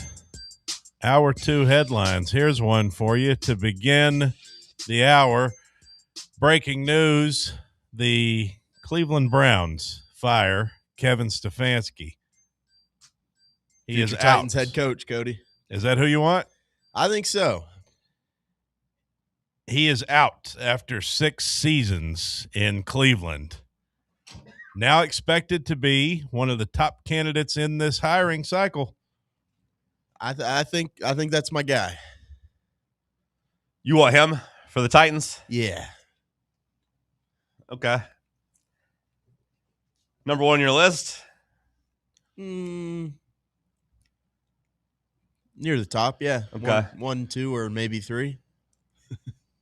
1, 2, or maybe 3. All right. Who could possibly be ahead of Stefanski? For me, I think if I could pick anybody that's like a realistic option, I think it would be Matt LaFleur. I think I'd wait to see if they lost, because there's some talk that, Jay Glazer had him yesterday in the kind of like wait and see camp, like kind of they're teetering. That one would definitely be my number one. Obviously, they didn't try yesterday. They were locked in the 7th seed. They played their entire backups. They got killed by Minnesota. That wasn't a big deal. But they have to go to Chicago this weekend. That's going to be a fun playoff game. I'm looking forward to seeing the Chicago crowd. That'll be a good one. They're all going to be fun. Yeah, no, it's wide open in the NFL playoffs. It's going to be great. But if LaFleur goes one and done and loses to Chicago, I could see them firing him. And then I think he would be my number one, Sam. I think he'd be the guy I see as most realistic as the Titans having a chance to hire. Could I interest you in Raheem Morris? No. Raheem Morris was fired yesterday by the Falcons after 2 straight disappointing seasons. They also fired their general manager, Terry Fontenot, on Sunday. He had been with the Falcons since 2021. So Atlanta deciding to clean house a little bit. It obviously wasn't working out with Raheem Morris. I mean, they got better as the year went on, though. I don't know what to make of it, because they did get better, like you're saying, but also like they were so far, in a hole that like it actually was annoying that they started playing better. Just don't lose to the Jets. Like, that's literally all you had to do, was not lose to a historically bad NFL team. Like, and you win the division. Yeah, the Jets were historically bad. Yeah. They got absolutely throttled down the stretch. I want to say they lost, was it 5 games in a row by 20 points or more? It was at least 4, I believe, and that had never really been done before. They were as bad as it gets. All you had to do is beat them. The NFC South is still the NFC South, I suppose. Just don't let Bryce Young throw for 450 yards against you. They couldn't stop that either. They let Bryce Young throw for 450 yards against them. If you're a Falcons fan and you look back over the schedule, I mean, I'd say the Jets loss is the one where you really scratch your head there. Is like, really, we couldn't beat the Jets to go 9-8, be the one team over 500 in this division. I won't say I feel vindicated by any means, Sam, but, I remember I said I wanted to see what Cousins looked like.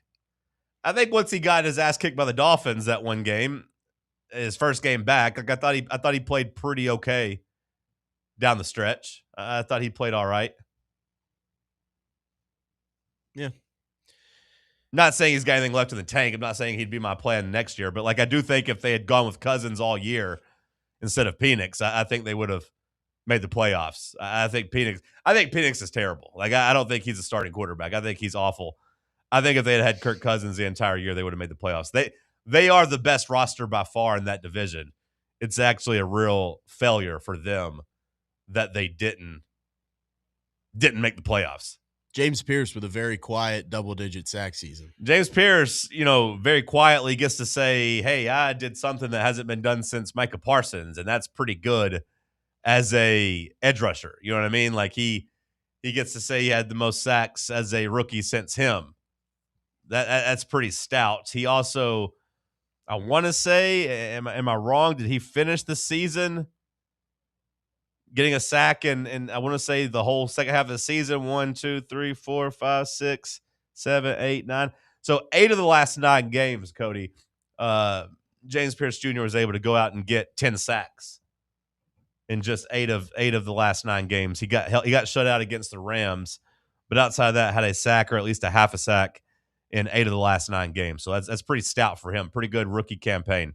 Yeah, speaking of sacks, history made in the NFL yesterday as Myles Garrett got sack number 23 to set the NFL single-season record. He did it late in the game against the Bengals. He almost didn't get it. There's about 5 minutes to go in the game. What'd you think when he got Joe Burrow? What'd you think of the highlight? Did it feel a little Brett Favre, Michael Strahan-esque? Maybe a little. I mean, it was a sack. It was a sack. But I got to say, ever since you pointed out that he got a 17th game, I just doesn't sit right with me. I feel bad for him because teams were clearly trying not to let him break the record. They were clearly like game planning around and just throwing the ball really quickly. Yeah. And, the Steelers, Myles Garrett came out and said they were more worried about not letting him break the record versus actually trying to win the game. And it almost cost him a playoff spot. But the 17 games did kind of stink. I will say it looked like Burrow might have taken a dive, but at the same time, Garrett did absolutely destroy that tackle and would have had the sack if Burrow didn't take a dive. So Burrow might have just been trying to save himself from getting hit. I think that's more likely. I don't think he took I don't think he took one for Myles Garrett. It definitely wasn't Favre-esque because Favre purposely called a bootleg out to Strahan's side and laid down. Like, it wasn't that. This was one you could actually watch and see Garrett just absolutely whips the left tackle and earn the sack. But it wasn't like he got to actually take the quarterback down. Burrow just kind of went limp and went down for him. Yeah, Burrow was probably trying to fix his hair, and he was unable to. Oh no! You see that in the post game? No, I didn't. But it sounds like Cody's fed up. Cody's off the Joe Burrow train. No, I'm not off the train, but I mean, sounds like it's wobbling. The guy's not doing me many favors in my years long campaign for him as the future of the NFL. Got to say, Trevor Lawrence stock has never looked better. Yeah, I know. He definitely is ahead of him this year. We'll see what the Jags do in the playoffs, but yeah, Burrow. Did you see the post game where they're asking him about the game and he just keeps playing with his hair? He just keeps fixing his hair. No, I didn't see that. Yeah, not a good look. But yeah, Myles Garrett breaks the sack record, previous record of 22.5 set by Strahan in 2001, and then matched by T.J. Watt in 2021. But Myles Garrett said he had a dream. He had a nightmare that he fell short of getting the sack record. Well, the night before. He came very, very close. I mean, what did he have down the stretch? What do you mean? I mean, I feel like he only had a sack and a half the last 5 games, right? Oh, yeah. He did most of the work earlier in the year. I guess he got that half sack against Buffalo, which probably shouldn't have been a half He shouldn't sack. have gotten credit for that one. I watched that one. He didn't have anything to do with that play. I mean, well, he had something to do with the play probably in putting pressure on Josh Allen, but the other guy was the one who touched him. I saw a video from, I believe, Chris Long, used to play in the NFL. Yeah. And he said that is determined by the players. What? Who gets credit for the – Yeah. Well, that doesn't make any sense. That basically, well, the stat keeper will make the declaration, but then the players get to protest and lay claim if they want. And then the players can either fight it or accept it. So if Myles Garrett says, hey, I believe it was Mason Graham, but hey, I want half that sack. I They deserve just half give it that to sack. him? They basically, he would basically be like, all right, that's fine. You can have half the sack, and that would be it. Oh, well, that seems ridiculous. Because Long talked about being in Seattle and getting, one of their defensive linemen always wanting to fight and try to steal sacks for people, and how it was always awkward in the locker room. Yeah, it is kind of awkward. That doesn't really make sense to me. But yeah. But apparently the defensive linemen get to decide or at least lay claim to sack totals. Of I did this, which helped open that sack. I need half of it. Well, Max Gilbert is headed to Arkansas, the former Tennessee kicker, who will not be remembered fondly as a volunteer. I think that's safe to say. Goodbye, Max Gilbert. It is sad, but I do think you are correct. I do not think he will be remembered fondly. Oh, wide right Gilbert. That's what they called him. You can see the fear in his eyes. Sam, did you try and sell this to your Arkansas friends, Cody? Nah, be like, hey, he's the most accurate kicker in Tennessee history. Nah, we haven't even spoken of it. I don't think they're aware of it, but they should be because they're going to get a loser kicker now. So Jason Kidd says that Cooper Flagg needs to embrace the struggles of his rookie year to get him over the hump. Here's the quote from Jason Kidd. He's got to touch it. He's got to rub it and hold it. He's got to embrace it. For the great ones, they touch it. They don't run from it. That's what Jason Kidd says about Cooper Flagg. He's got to touch it, rub it, hold it. Touch it, rub it, hold it. And embrace it. And embrace it. The struggles of his rookie year so that he can be great in the future. Okay. I got to be honest. I don't know how's Cooper Flagg's season going over the last couple of weeks. Is he, because up until Christmas, they were talking about how good he was, how well he was playing. Is he falling apart? I would, by the context clues there, I guess he's maybe been struggling a little bit. Seems as if that would have to be the case. He scored, 10 points, 3 of 12, 12 points, 15 points. Yeah, in a little bit of a slump. Cooper Flagg's going to be a stud, though. All right, anything else from headlines we need to get to? No, I was just going to talk about the Sunday night game, but I figured you had that on the agenda. We'll dive into the Sunday night game. We'll put a bow on the NFL regular season. We'll look at the playoffs up after the break. Hour 3, we'll circle back around, hit some Tennessee basketball, hit some Tennessee transfer portal updates. Stick with us. It's Talk Sports on Fan Run Radio. Streaming worldwide at fanrunradio.com and on the free Fan Run app. This is Big Orange Country's sports talk radio superstation, Fan Run Radio, Knoxville. For over 3 years, Crumble Cookies has served the Knoxville area, from Clinton Highway to Parkside Drive. Even our friends out in Maryville have reached you, our fans, with the best cookies in the game. This fall, Crumble is gearing up for yet another fantastic season. Whether you're tailgating or looking for a pick-me-up after getting the kids from school, Crumble has you covered. Download the Crumble app to check out this week's rewards and features. And stop on by. Tell them Fan Run sent you, but don't miss the cookies. A brand built in Tennessee and born from the love of the game, Inward Half revolutionizes golfing comfort. Crafted by a former pro and dedicated enthusiast just like you, our luxury performance wear guarantees you stay cool and comfortable through every swing and every day. We're not just a brand. We've set out to create a lifestyle for those who understand that impeccable style and premium performance are a hole-in-one. Enjoy the walk-in with Inward Half. Okay, so we really need uniforms and equipment for this season. Can I trust you with that? Cool, I'll just order them online. What? Yeah, I'm going to hop online and I'm going to get them ordered. Hold up. That's not a good idea. We shouldn't just spend money on some random online retailer, okay? I mean, it seems pretty convenient. Trust me, it's a terrible idea. Let me simplify this for you. SM Athletics. Okay, how do you pronounce it? SM Athletics? They're the go-to for uniforms and equipment, whether it's for universities, high schools, youth leagues, you name it. So why wouldn't you rather go with professionals who can guide us through the process, design the perfect uniforms, and deliver the best equipment? Yeah, I guess that makes sense. What's the name again? SM Athletics. Right. It's definitely smarter to go with a company that emphasizes customer service, fair pricing, and, of course, excellent products. Exactly. So, yeah, I guess it's settled then. For uniforms and equipment for all sports, it's SM Athletics. At Knoxville Insurance Group, they understand the challenges many consumers face when searching for insurance coverage. That's why whether it's for you, your family, or your business, they create a coverage plan specifically for your unique needs. Knoxville Insurance Group is an independent firm, which means they aren't beholden to just one insurance company. They search multiple companies, acting as your negotiator to find you the best possible policy and price. Start a quote in minutes at KnoxvilleInsuranceGroup.com or call them today at 865-694-9788. Got a problem tree looming over your home? Call ECR Total Landscapes. Whether it's trimming, removal, or storm cleanup, our certified pros get the job done safely and efficiently. We're licensed, insured, and ready 24/7 for emergency calls. Big or small, we cut them all. ECR Total Landscapes.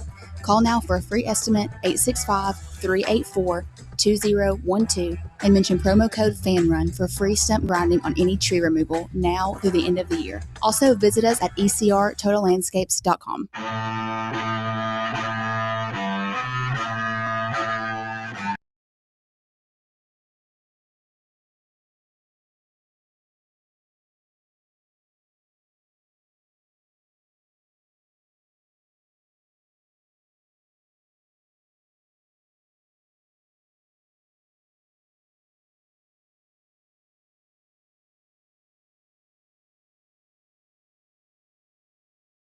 There wasn't a lot on the line for most of NFL Sunday.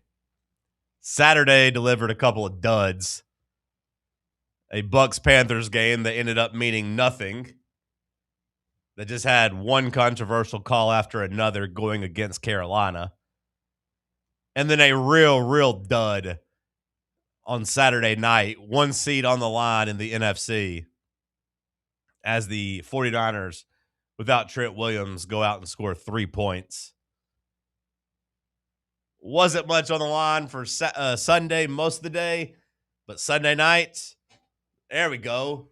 We had division championship on the line between two of the most bitter rivals. Two teams that I will say, like, if you tell me we have to have a close game, I would probably pick that matchup because it delivers close game after close game, no matter what.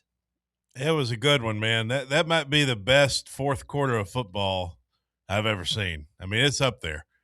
You had, 4 lead changes, or did it end up being 5 in the fourth quarter? At least 4. Just back and forth. You kept thinking Aaron Rodgers had done enough. I mean, he's out there just dicing them up, like looking like Aaron Rodgers of the old days. And I got to say, I couldn't help but root for Pittsburgh. Wow. Watching Rodgers doing that. I was wondering how you felt as someone who hates Aaron Rodgers. Watching him play the way he did. Well, the reason I hated Aaron Rodgers, I never hated Aaron Rodgers. Oh, you've never hated Aaron Rodgers. But the reason you don't get to come up here and try to rewrite history and say you've never hated Aaron Rodgers. You've talked about hating Aaron Rodgers for the last 3 years. Let me speak. It's because of the media and the way that people talked about him like he's some god on earth. And I just watched him continually be washed is what I watched when I watched Aaron Rodgers. But then last night, you see, go do your drugs and go do your ayahuasca. Who gives a damn? Oh, I want to retire. I want to get traded. The media. I blame the media. It was you. I blame the media for the way that they portrayed Rodgers. Is like they just couldn't get enough of him. Just couldn't quit talking about him. I'm like, he's old. He's washed. It's over. You Goodbye. don't get to rewrite history. That's the truth. It's not the truth. That is the truth. You talked about how I never hated Aaron Rodgers. You talked about how annoying he was. You hated his personality. I never hated Aaron Rodgers. Guy's a terrible family member. Oh, he's terrible. I hated Jordan Rodgers personally. But now I've kind of come around on him too. He's not a bad broadcaster. Aaron sucks. Yeah, he's a Vandy guy, but he's really not a bad. What's he ever won? One Super Bowl. He keeps it pretty unbiased. Yeah, I mean, maybe all that's true. But still, seeing a guy out there in his 40s last night, it was impressive. And I thought he deserved to win that game. And then this damn Boswell misses the extra point. I said, oh, God, no, the Ravens are going to win by 1. And then what do you know? As luck would have it. Did you see the priest that I saw it after sprayed the game. holy water? That's the only explanation for why that missed. I saw it after the game. The priest sprayed holy water in that end zone, and that's the end zone. Tyler Loop missed the kick. I don't think it's the only reason. I would say 44 yards for a rookie kicker in a notoriously tough city to kick right there off the river. Like, I'd say it's not a place that I probably would have settled for a 44-yard field goal in. He said he knew it was off when it came off his foot, or when he kicked the ball. He said he knew it wasn't going in. Well, that makes two of us, because the moment it got up in the air, I was like, oh, he pushed that. Yeah. Well, he said it didn't come off his foot, right? He could feel it the way he kicked it. And now his career's probably sunk in Baltimore before it got off the ground. His only miss of the couldn't season. be worse than the last kicker. His only miss of the season, under 50 yards. He had been undefeated, perfect, unblemished in the 40-yard range. And it's the pressure of the playoffs, man. That Boswell missing the extra point for the Steelers, that was his first missed extra point in like 4 years. He'd missed one in 4 years. It's just pressure. Both teams wanted it. Both teams deserved it. That was a very, very gross first half. Like, I cannot believe we got the fireworks we got in the fourth quarter based on what I watched the first half. Like, I mean, it took the Steelers, like it always does, about 26 minutes before they realize they have to play some offense. I think it just took them Kyle Hamilton getting hurt for them to be able to play offense. Well, that definitely helped in the second half, but they did get down to the goal line at the end of the first half. I don't know if you were watching, then they end up going for it and not getting it with one of the worst play calls ever. But yes, Kyle Hamilton getting taken out by friendly fire as he was clotheslining a Steelers wide receiver was pretty good karma. And then it was, I believe, the next throw that Aaron Rodgers, it was the best throw of the season for Aaron Rodgers, maybe the last couple seasons. And really, you'd find a hard time finding a better throw just of the season from any quarterback. But that seam route he threw to Adam Thielen, where he just dropped it right over, right over the top. I thought you were going to say the one to Freiermuth because that was another great. Well, that was another one too. But the one to Thielen was perfection. Like that is a wide receiver that can't get separation. You know, going up and having a 42-year-old quarterback just place it in his hands down the field. And that's the moment that they kind of got it rolling. That leads to the game-tying touchdown. And then, fourth quarter, he was awesome. He made great throw after great throw. And then the touchdown throw to Austin, I mean, that was right on the money too, which he was wide open. But Rodgers put it where it needed to be. He missed a wide-open Jonnu Smith in the first half, so it wasn't like he was hitting all the layups. So, you know, I give him credit for hitting the one to Austin with all the pressure.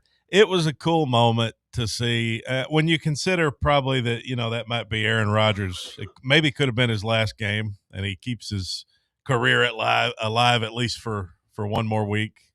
Like they're probably not going to do much with it. I mean, but who knows in the AFC? I mean, who knows? Any of those teams in the playoffs.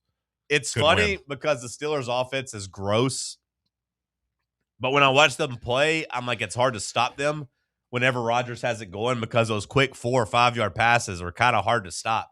If he's just getting the ball out quick to his running backs and then like, oh, here's a 7 yard pass down the middle to the tight end, it is pretty tough to stop them and force punts. Rodgers even had that 20-yard scramble. It was a big third down conversion, I believe. Like he played pretty well, man, and I was rooting for him too. I didn't intend to root for him because I typically wouldn't care if the Steelers or the Ravens won, but when in the moment seeing him out there, old ass Aaron Rodgers, I said, the way he's playing, he deserves this. I found myself when the Ravens missed that field goal, I was like, typically I wouldn't even care because I like Lamar Jackson too. Yeah, I was gonna say I would have been okay watching Lamar and Henry in the playoffs. I would have been okay with that. I wasn't thinking about it in the moment, Sam, but the Titans could have gotten a better draft pick had the Ravens made the playoffs. And that's all I was thinking. And that kick got in. I wasn't even thinking about it until after the game. I was thinking I had a 3-team parlay I was trying to hit is what I was thinking. I had Derrick Henry, 125 yards. Check. I had Jaylen Warren, 10 receiving yards. Check. And then I had the Steelers plus 4.5. And I guess the Henry yards of and then betting on the Steelers really juiced it because it was like 17-1. And then with the profit boost got like 21-1. So it was nice rooting interest there. And the first half watching the Steelers not be able to score kind of sucked. But then they missed the extra point, and I'm like, oh my God. I didn't know what to think because I was like, okay, the Ravens are up 4. No pick, no fumble. Don't give up a scoop touchdown. And then, they score. I'm like, okay. And then they missed the extra point. I was like, okay, so at least there's no overtime. But then I'm like, Lamar keeps hitting these deep passes. And Isaiah Likely very easily could have scored a touchdown there on that fourth down had he not gone down. He got behind the defense. What a catch. If he'd have kept his feet and not stumbled, that would have been the game-winning touchdown. But then I'm like, I've seen this dance before. They're going to hand the ball off to Henry on the side, and he is going to break a 25-yard touchdown to win. Or they're going to hand it off to him. He's going to get stuck behind the line of scrimmage and go from 126 yards to 124. But instead, the Ravens just nailed it down and said, we'll kick the field goal. What a catch by Likely they had to have on that 4th and 7. And Jalen Ramsey almost should have batted it out, but he mistimed the jump, and he wasn't able to get to the ball. but it was so close he could have knocked it away. How do we feel about that as football fans? About the catch, or what do you mean? Yeah, about that play, because I feel like 7 years ago you just knocked the hell out of the guy. Yeah, you're gonna knock the hell out of the guy, and like he's not gonna make that play. Yeah, I mean, if you're playing football out there, yeah, that's what you should be doing. But like I think we want our safety to still be able to go out there and knock the hell out of him. But it was a great catch by Likely. He wouldn't have caught that if Ed Reed had been back there. No, I guarantee you that. Either Ed Reed picks it off or he lays it out. Steve Atwater. But Ramsey, he would have been. He'd be in the ICU this morning. It is what people say though. Like it is what people say. Like if you just put the rules in, the players will adapt. And you did see them adapt because Ramsey didn't lay him out. But like I kind of also think he should be laid out for trying to jump and make that game-winning catch. Like I mean, I agree with that. I'm going to choose violence when it comes to football, but it was a great catch. It's not as that rule's not as bad to me as the guys out there wearing those goofy ass Guardian caps. Those ought to be outlawed. Anytime I see a guy wearing a Guardian cap, I say that's not a serious football player. And I feel like his teammates feel that way too. I feel like most of those guys' teammates are probably like, "What are you doing with that goofy ass? Like really, bro? Goofy ass headgear? Really? That's what we're doing? Yeah, really. It's football, son. Guardian cap. They just look so goofy. I'm okay with safety if you can make it look, not so stupid. You know what I mean? Like, can we not design something that goes inside the helmet a little, something with the padding that's a little more, I don't know. Steelers-Ravens gets Cody's stamp of approval for the best fourth quarter he's ever watched of football. That might be hyperbole, but it feels a little strong, but it was a fun fourth quarter. It's up there. I mean, it was a fun fourth quarter. It was a great end to a football game. Best Sunday night football fourth quarter of the season. I don't know if I agree with that. I thought the Bills-Ravens fourth quarter in week 1 was pretty that crazy. Was a good one, too. Bills scored 22 points. The Ravens, if they're involved, it's going to be fun. They're on the wrong side of both of them, man. They opened their season having their heart broken on Sunday Night Football, and they end their season having their heart broken. I do feel bad for Lamar because, it felt like he did enough. They started off so bad, but he was out for a period of time, and obviously, I think if he plays the whole season, I think the Ravens are in the playoffs. But they had that stretch there where they started so poorly, and then did they even lose a game though that he missed? Yeah. What games did he miss? Well, I guess they had Cooper Rush. Okay, I forgot the Cooper Rush era. Yeah, I'm talking earlier in the year. Yeah. But he came back and he let him back. But then they only lost 2 games without him though, and they lost to Houston and the Rams, which I don't know if Lamar was beating either Houston or the Rams. Maybe I give him one of those. Maybe I don't know. Possibly. But down the stretch they could have played better. They one of those wouldn't even matter though. They still would have lost the division. Okay. Right? Because the Steelers went 10-7. Well, they went 10-7 when they beat them. Yeah. Well, yeah. So I mean, I'm just saying, if you switch one of those games, they'd both be 9-8, and the Steelers would have had wouldn't have mattered. Yeah. Steelers swept them. So it was really just a season wasted for the Ravens. I mean, I feel like it's one of those that you break up Harbaugh and Lamar. One of them's got to go, as far as I'm concerned. Man, when you saw the joy though that they showed in the all the guys over at Harbaugh's house watching the game last week between the when the Steelers lost, all the guys celebrating, having a good time, and like they're high-fiving and jumping around, and it seemed like they got a pretty good relationship there. Yeah. But then there was all the talk about Lamar, like did he even want to be there? And that's what Chris Collinsworth was saying. So it felt weird because Lamar looked terrible for 3 quarters. I mean, he had like 70 yards, and then they went absolutely crazy. He had 11 completions for 238 yards, which is bonkers. Isn't it big play after big play after big play down the stretch? So you think they got to break up? I don't see how they run it back after 8 and 9. Now, maybe Baltimore's just like, hey, we're going to stand by our man. He's been here forever. We're always in the mix. But I find it hard to run it back if I am Baltimore. Maybe you be careful what you wish for. Maybe I'm being too reactionary, but it just feels like they don't like each other. I mean, I don't know. I feel like I would want both. Like if I'm a Ravens fan, I feel like I like Lamar Jackson as my quarterback and I like John Harbaugh as my coach. Yeah, maybe I'm wrong because I'm not a Ravens fan, but I feel like they're in so many close games down the stretch in crunch time, and they just can never get it done. Could Could there not be another answer? Like Mike McDonald? He's blown too many double-digit leads. Harbaugh has. Yeah. I mean, you talked about the games they missed. Just don't lose to New England when you're up 10 in the fourth quarter. Well, the Buffalo game too. Well, yeah, I mean that one week 1. I mean, that was an egregious blow. It feels like they don't use that roster like they should, kind of. Like, to your point, they have double-digit leads. That's why you went out and you got Derrick Henry. You can just hand the ball off to him 15 times in a fourth quarter and just wear an opponent down and just kill him. Well, that was the game against New England where they didn't do it. They didn't give Henry the ball at all in the fourth quarter. I guess when they went up 10. I guess I kind of look at the Ravens as like with all the injuries they had throughout the year. The defense was banged up a lot of the time. Matabike, that big guy, he was out. Kyle Hamilton was out. The Niners with all their injuries they had this year. Well, I was about to say that they kind of remind me of a poor man's 49ers. I didn't hear you give Josh Heupel or Tim Banks any grace about all the injuries they dealt with on defense, but here you are caping for 8 and 9. Well, Josh Heupel wasn't in the AFC Championship game last year either. He's made the playoffs. Josh Heupel ain't had a Lamar Jackson. Well, I know. There's a little bit of a difference. How many coaches do we think would have actually won something with Lamar Jackson? A little bit of a difference there. Do we think any other coaches would have won something with Lamar Jackson? Because Harbaugh ain't won nothing with him. Ain't won nothing? They ain't won nothing. I mean, they made the AFC Championship. Okay, and what'd they do? They didn't win it. They just won the divisions. Oh, divisions. Well, I mean, that's something some teams can't do. I mean, it's nice to win a division. Never mind. I forgot they won the division a couple times.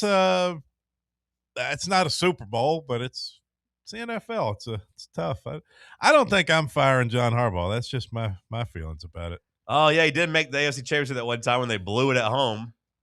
And then when they choked and gagged all over themselves. I don't know, man. Sometimes you pull the trigger and it doesn't work like you think it's going to. Sure. It worked for Georgia when they fired Mark Richt. We'll see if it works for Penn State. Getting rid of James Franklin. Did they really upgrade? They should have fired him after they went 14-2, and the Titans went there and punked them in Baltimore as the Wood Seeds. Well, they should have fired him all the way back then. Well, aren't you glad that happened though? Yeah. They had Derrick Henry. They've only got 3 playoff wins total during this era. Since when? I mean, going back to 2014. So, I mean, like. What? They've only got 3 playoff wins since 2014. The Ravens have only got 3 playoff wins? Yeah. Since 2014? Yeah. No. Yeah. That can't be right. It is right. No. It is right. They won the Super Bowl in, was it 2014? 2012 is what they won. 2012. Well, that's surprising. A decade with only one of the playoff wins was against one of the playoff wins. That's a lot less than I would have thought. One of the playoff wins was during COVID in 2020 against the Titans. I don't even count that one. It was COVID. What can you do? Well, then they made the AFC Championship. Well, that'd just be 2 more, wouldn't it, to make the AFC one Championship? You could make it by only winning 1 if you have a bye. Yeah. Well, that doesn't sound like a lot of postseason success, but I don't know. Maybe I'm fooled by the media. I mean, it's the I feel media. like they are one of the more consistent franchises like ever. Sure, but to John's point, it's like, what does consistency get you? You're kind of turning into like the Steelers, where it's just like, hey, 9-win season, 8-win season. You get there, it doesn't really go well for you. We'll run it back next year. Surely it'll work this time. Yeah, maybe I've been misinformed. I feel like Harbaugh gets kind of glazed by guys like you. Well, I'm just, I just repeat what I hear the Sunday Night Football guys say. They beat rookie C.J. Stroud, and they beat Russell Wilson, and they beat the Titans during COVID. Those are their 3 playoff wins.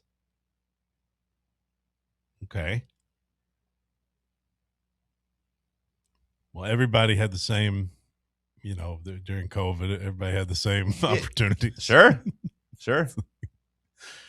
Titans could have won that game too, Sure. All right, fine. I mean, fire him. I don't care. I'm not a Ravens fan. I don't know. I don't like change. I'd like for them to not fire him for the Titans' sake. Think we're going to be competing for the playoff seeding next year with them? I think that's another, team that is an attractive destination, probably maybe over Tennessee. Yeah. If I'm a Titans fan, though, I look at a team like New England to go from 4 wins to 13 wins. You look at a team like Jacksonville to go from they have 3 wins, 4 wins to 13 wins. Like, you can make the turnaround. Yeah. Who would have thought this NFL playoffs would be what it is? I mean, one of the craziest years ever, right? If I had told you, what would the odds have been on the 2 teams getting the buys being the Seahawks and the Broncos at the start of the year? Like plus 2,800. I mean, what would the odds even be on that? Be a lot, wouldn't it? Oh, yeah, for them to be the 1 seeds? Yeah. Yeah. Seattle and Denver? Yeah. I mean, both teams were kind of, frisky, like sneaky good coming into the year. You thought they'd both be okay teams, but nobody would have thought those would be your 2 that get the bye. What a year. It was a great year. We got a great playoff set. We'll dive in and we'll look at the matchups coming up after the break. Let's talk sports on Fan Run Radio. Can't get enough Fan Run Radio? Download the free Fan Run app and take the best Tennessee sports conversations with you wherever you go. North Knox Siding and Windows is a complete exterior home improvement company that can help you with all your home exterior needs. If your home needs new siding, windows, doors, gutters, handrails, a deck, or a new roof, then give my friends at North Knox Siding and Windows a call at 865-689-0505. You can also visit their showroom at 5618 North Broadway. Locally owned and operated and proudly serving all of Knoxville and the surrounding areas, North Knox Siding and Windows. Online at northknoxsidingandwindows.com. Hear that? That's the sound of your life. Perfectly imperfect. Beating in rhythm to the world you've created. But every time you drive after drinking, music gets drowned out. Your life sounds pretty great. Don't let a buzz ruin it. Buzz driving is drunk driving. Don't drive buzzed. A message from NHTSA and the Ad Council. Your tax refund belongs to you, not an identity thief. Over $6 billion in tax refunds were flagged by the IRS for possible identity theft last year. If you're in a bind this tax season, LifeLock can help. They monitor and alert you to identity threats you'd miss on your own, even if you're careful with your personal information. And if you do become a victim of tax-related identity fraud, LifeLock has U.S.-based restoration specialists ready to help solve your identity theft issue. Plus, all LifeLock plans are backed by the $1 Million Protection Package, meaning LifeLock will reimburse you up to the limits of your plan if you lose money due to identity theft. Let LifeLock help protect your financial info, so all you have to worry about is what you do with your tax refund. Go to LifeLock.com, save up to 25% off your first year. The promo code is HERD, promo code HERD, to save up to 25% off your first year. LifeLock.com. Identity theft protection starts here.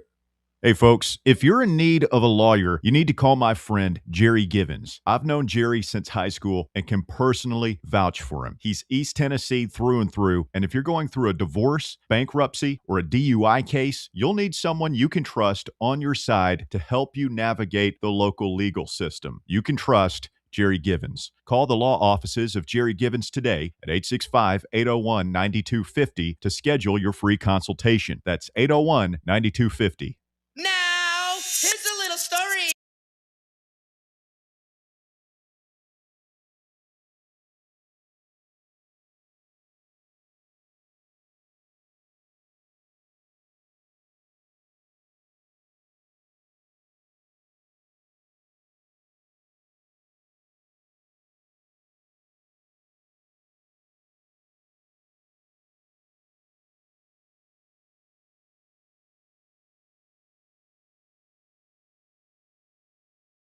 To you by SM Athletics. Come by and see us over on Checkerboard Lane. If you need any apparel for your business, your club, your sports team, give SM Athletics a shout. You can go online at smathletics.com or call at 865-966-3434. The playoffs are set Saturday. Rams, Panthers, followed by Packers at the Bears. Sunday, Bills at Jaguars, 49ers at Eagles, Chargers at Patriots. And then our Monday Night Football game, the Texans going to Cody's boy, Aaron Rodgers, and the Pittsburgh Steelers. Which game do you... I knew you were going to ask me that. Which game are you most intrigued by? It's hard for me to give a good answer there because I like all those games. I'd say maybe the least intriguing is the Rams and the Panthers, just because I would hope the Rams would go take care of business against Carolina. But I mean, hell, even that game is probably going to be a good game. Carolina beat them in Carolina earlier this year. Yeah, they did, didn't they?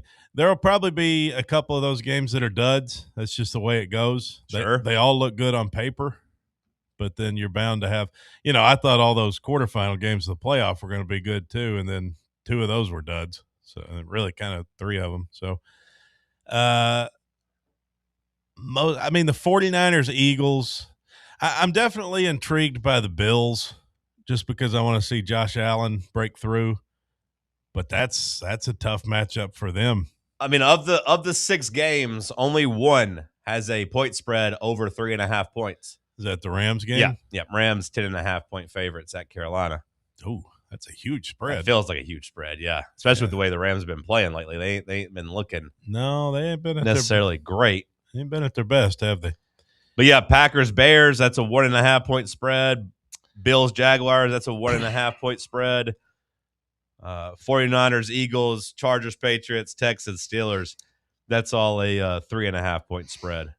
I feel like the Chargers, Patriots, I could see the Patriots handling business in that game.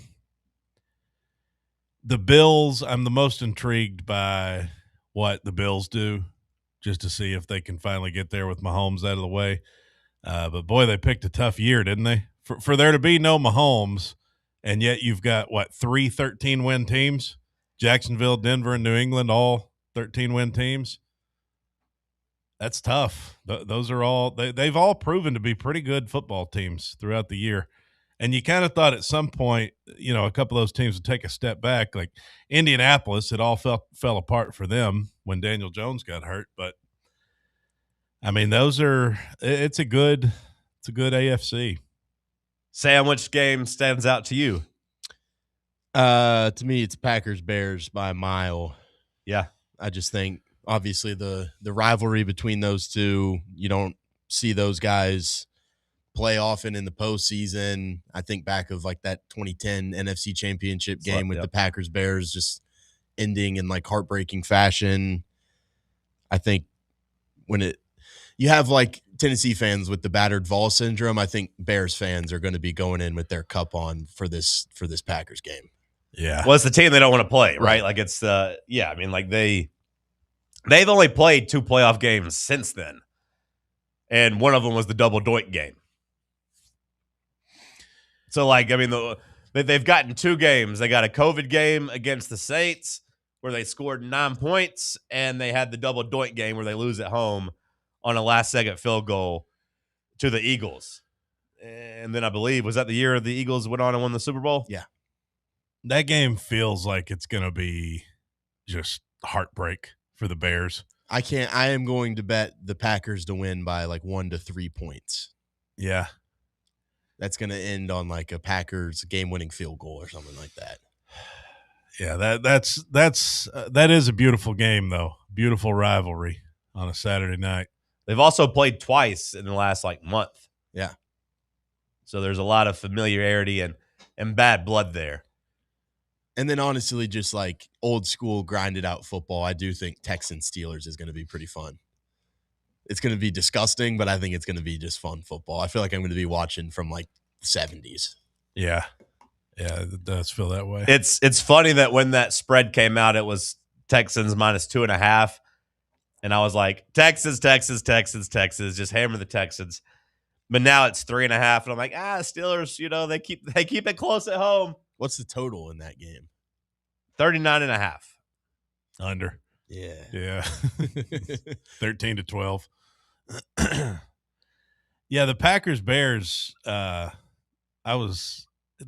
a great rivalry, because they're so close. Like the Chicago suburbs basically go into Wisconsin, and then you got Green Bay right there. And like, I was talking to this woman in Nashville who she's a Bears fan, and she was telling me about how that, like, at the state line, it's like people hate each other because a lot of the bars that are in Illinois have become Packers bars because they're still so close to Green Bay.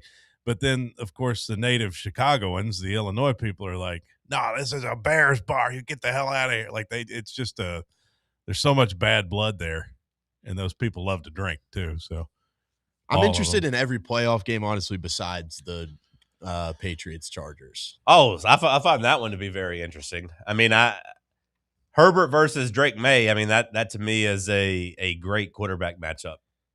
Do you feel like the Chargers offensive line can hold up, though? The fact that they held up, and I use that loosely, but good enough to where the Chargers could have beaten the Texans. Like, yeah, like I feel like Harbaugh's done a pretty good job of coaching around their injuries. Like Harbaugh's a stud, man. Like I know we always know that, but like we have to sometimes stop and think about it, not take it for granted. He's going to have a game plan, and they'll protect Herbert enough. My question is just whose defense can hold up, and I do think the Chargers have a better defense. The other Harbaugh. Harbaugh. Better than his brother. Huh? Yeah, I don't feel that way about John, but Jim's I don't know if I can call him the best coach in the NFL, but he's probably the one that I think I'd take over any of the other old guys that have been around forever. Like he's a good version of Andy Reid at this point, because like Andy might be out of his prime and just kind of waiting to be retired. But Harbaugh's been basically anywhere he coaches, especially in the NFL, they are going to play tough and play good football. Like he's very rarely outcoached. Now, at one point, you told me Andy Reid had passed Bill Belichick. Well, I'm saying Belichick. Well, yeah, Belichick sucks now too. I just think Andy Reid's old. You're talking just current day, where they are now? Yeah. I'm saying like Harbaugh's been around forever, but I think Harbaugh's still like sharp. You'd rather have Harbaugh as your coach today than you would Andy Reid. Yes, that's what I'm saying. The cheer coach? Who? Bill Belichick? No. Well, I mean, that's the point. Yeah, like to me, Andy Reid's out of his prime. And I know that kind of coincides with the team getting old too, but like I didn't think Reid was very sharp last year either. Like I just kind of feel like he's swan song kind of out the door. I mean, 1 year missing the playoffs. I don't know. I also think they've been coached good on offense the last like 3 years. Yeah, but that run that they had being in the AFC Championship game every single year, like Andy gets a lot of credit for that. And that's fine if you want to give it to him. I'm just saying I think he's an offensive coach, and I think their offense has stunk in the last like 3 years. Yeah. So I kind of hold him responsible for that a bit. But I'm just saying, like, Harbaugh's been around. Harbaugh's been sharp for a long time. Of the old mainstay guys. Compare him to his brother, compare him to Tomlin, whoever else you want to compare him to. Like, anybody not named, like, Sean McVay or any of these other new cats, like, maybe, who knows, maybe Liam Cohen's a stud, maybe Kyle Shanahan, whatever. But, like, Sean Payton. To me, I take Harbaugh over Sean Payton. I mean, that's how I feel. Yeah. So, especially in a one game situation, like, I think him versus Vrabel, I think him versus Vrabel is great. I think May versus Herbert's great. It's not a sexy game, but I'm very intrigued by that one. It's crazy that the playoffs are going back to New England after the decades of dominance, and just 2 years they had, back-to-back 4-win seasons, and now here they are back where they always were. I don't typically feel this way before the first round. Typically, I look at like maybe 2 games, but I really do think, to me, it's 5 out of 6. And the first one, like Rams versus Panthers, that one will probably be a sweat, but like the Rams should dominate the Panthers. I don't find the Panthers intriguing at all. Like they're not very good. Now, the teams that have been in their position coming in with a losing record and as bad of a point differential as they have pulled upsets in round 1. So like it is something maybe Carolina can hang their hat on, but I just would be absolutely shocked if they beat the Rams this go around. It is really a great NFL playoffs, though. I mean, it's a good time to be a fan of the NFL. Also, like the 2-1 seeds are just impossible places to go on the road and play. Like even if you maybe don't buy into the Seahawks and the Broncos this season, like going to Mile High and going to Seattle to go play a road game, like that's never easy. Well, it's setting up for the rematch of the 2015, the 43-8 game. Yeah. If the Rams go into Seattle next week, I will be picking the Rams to beat Seattle. I don't know that I will. I'll take my chances with the Rams in Seattle. Now, that was a classic game they played a couple of weeks ago, but like I'll take the Rams to go in and beat them. 49ers Eagles is a banger. And in terms of the AFC, who's likely headed to Denver? Would that be Buffalo, maybe either Buffalo or Houston? Oh, Buffalo, Denver, that'd be a good one. If Buffalo beats the Jaguars, Houston and Denver would be like first team to 10 points wins. That'd be a slobber knocker, though. I want the Texans and Jags out of here. I don't. What an Aaron Rodgers mark. You've talked Aaron, so badly about this guy. You want to watch Aaron Rodgers go to Denver? I love a redemption story. I love a good, could you imagine if Aaron Rodgers won a Super Bowl at this age? Could you imagine? It's not going to happen. But to really etch his name into the all-time greats. I thought you really hated that guy. With as badly as you talked about him for so many years, I thought you really hated him. And all it took was one fourth quarter for you to now be his biggest fan. Would you go down to Brazil with him if he invited you? To Brazil? Yeah. I ain't going to South America right now. The last gunslinger. That's a big risk right now, going Rodgers. to South America. I just been on one of his journeys. He's so talented. Oh, Aaron Rodgers. That's a quarterback. By the way, last of a dime breed. By the way, do we have an NFL game in Venezuela next year? Is that on the docket? If it's not, we might take a couple years to get that one set up. Yeah. Old Maduro, that guy had a tough New Year's, huh? The Steelers, Texans, that's fine. Like if you would tell me you're rooting for the Steelers, but I don't want to see Aaron Rodgers go to Denver and play against that team. That'd be a gross game. I just want the Jags out of the picture, and I want Jags are kind of fun. No, but they're not as fun as Josh Allen on a quest to the Super Bowl. As a team, as an overall team. No, come on. You're a Titans fan. You kidding me? I hear you. I know. You don't want the damn Jags. I'm about to go to break if you keep pumping up the Jags. I'm not pumping them up. I'm just saying they're kind of fun. Hour 2 in the books. We'll kick off hour 3 with some headlines. It's Talk Sports on Fan Run Radio. Check out our new and improved website at fanrunradio.com. Hey, it's The Drive here on Fan Run Radio. Bob, you got any special Christmas wishes? Me? I just want a Final Four. One Final Four for the Vols. What about you, Bear? Anything special you want? No. What about you, new guy? Anything you want? Russ, I just want everyone to get along and for everyone to be at peace in the world. Yeah, okay, that's good. All right. Anyway, Merry Christmas from The Drive.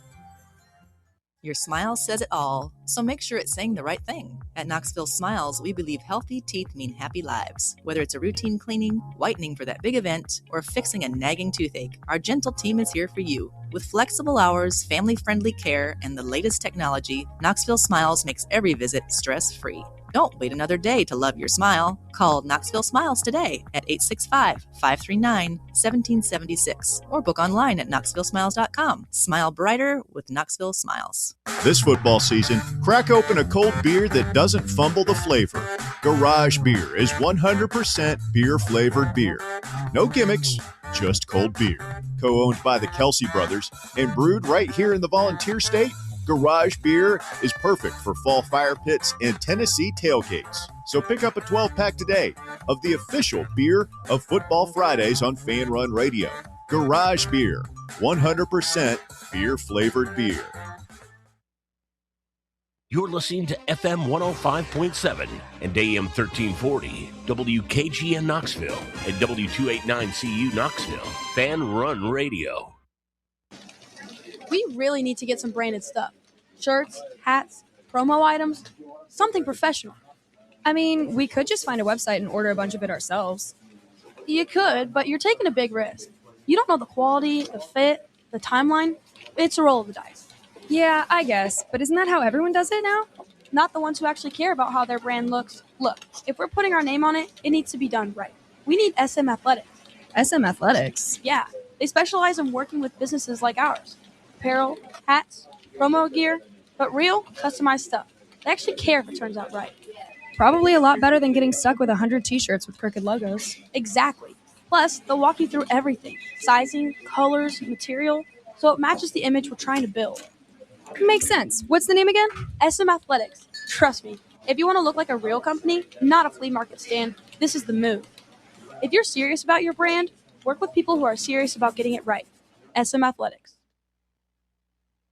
Dick's House of Sport at Westtown Mall is a destination devoted to sport, and it's your destination for exclusive events and experiences. Come visit a store like no other. Check out our 40-foot rock wall, golf performance center, hit tracks batting cage, and outdoor turf field. You can now rent our space for private events and birthday parties. Learn more about our events and exclusive product launches on Facebook and Instagram at Dick's House of Sport KNX. Dick's House of Sport, proud partner of Tennessee Athletics. Blackford Veterinary Surgery Referral specializes in surgeries not regularly performed by your pet's general veterinarian. They're currently accepting referrals from vets all across the country. With their newly renovated state-of-the-art surgery center and highly trained staff, clients can rely on professional and thorough care. If your vet says that your pet needs surgery or rehab, ask for a referral to Blackford Vet and let them get your best friend back on its feet. Located conveniently in West Knoxville. For more information, visit blackfordvetsurgery.com. Round 3. The world's greatest radio show.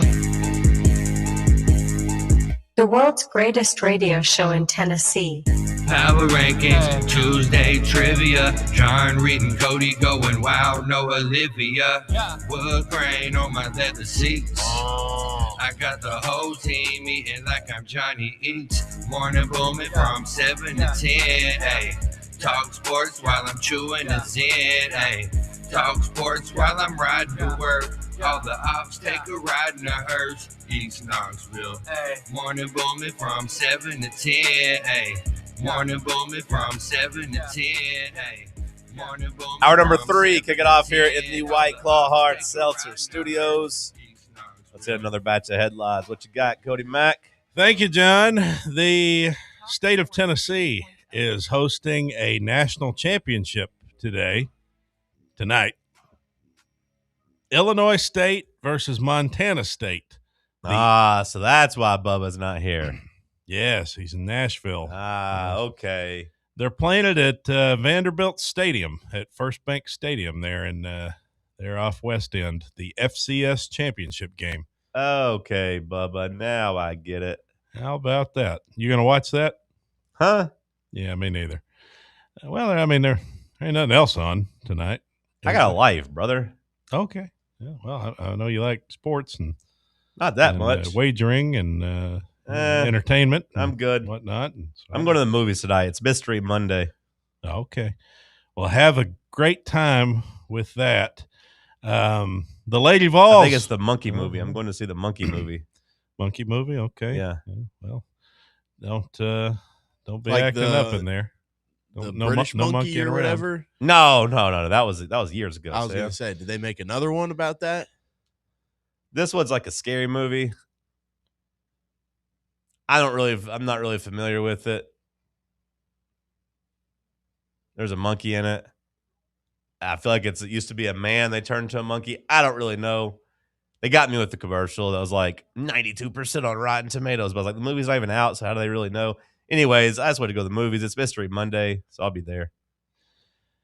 Well, the Lady Vols have opened up conference play 2-0. They beat Florida on Thursday, and then yesterday they took down Auburn. How about that? An impressive road win for Kim and the gals. 2-0, baby. 2-0 in SEC play. I did find it to be kind of interesting, her somewhat taking a shot, or at least I read it as taking a shot at a player. Oh, yeah? Yeah, just talking about how, wasn't wasn't there. Even though she was cleared, didn't play. We missed her. I just kind of thought that was a weird statement.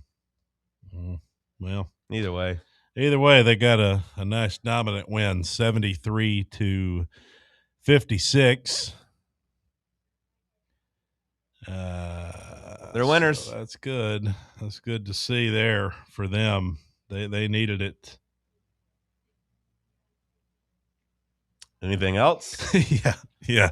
Sorry, I was scraping through my bookmarks here. Trinidad Chambliss has agreed to a new deal with Ole Miss, contingent on him having his eligibility waiver request granted. Sources tell Yahoo Sports' Ross Dellinger. So basically, he's put to bed the LSU rumors. That's right. Yeah, his school officials are hoping this week for a resolution to the waiver seeking a 6th year. His dad told Yahoo Sports that he's confident that it'll happen. So he will be back at Ole Miss if his eligibility waiver request is granted, is the news there. It would appear. I saw that they didn't think that they were pessimistic about him getting extra eligibility. Who was pessimistic? I saw last night that the talk around him was pessimistic, I guess. Well, he's because he's not. Is his Sam? Are you familiar with his waiver case and what he's trying to make? What's the leg he's standing on there? I don't really know, to be quite honest with you. I feel like I thought he was out of eligibility. He played 25 games and made 16 starts during his 4 years at D2 Ferris State. So I guess he's saying that one of the years at Ferris State shouldn't count. I think he's trying to say he was injured in one of them. Yeah, it says medical redshirt in 22. Appeared in no games as a redshirt freshman in 22. Arrived in Ferris State in 2021 and was redshirted. After seeing no action, played in 8 games with 1 start in 2023. So that's 1 year. Played in 24. And then, this year. I'd say he's probably got a pretty good case of it. I'd say he's probably going to win it.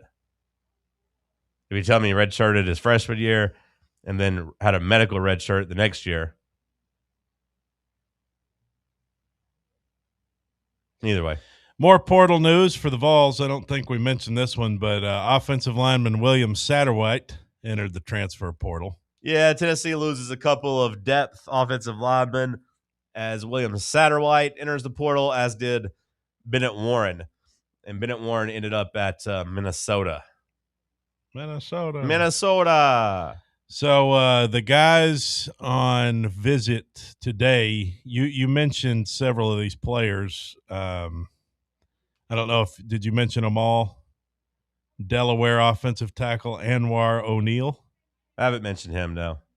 Troy corner Jaquez White. You mentioned him. Penn State D tackle Xavier Gillum.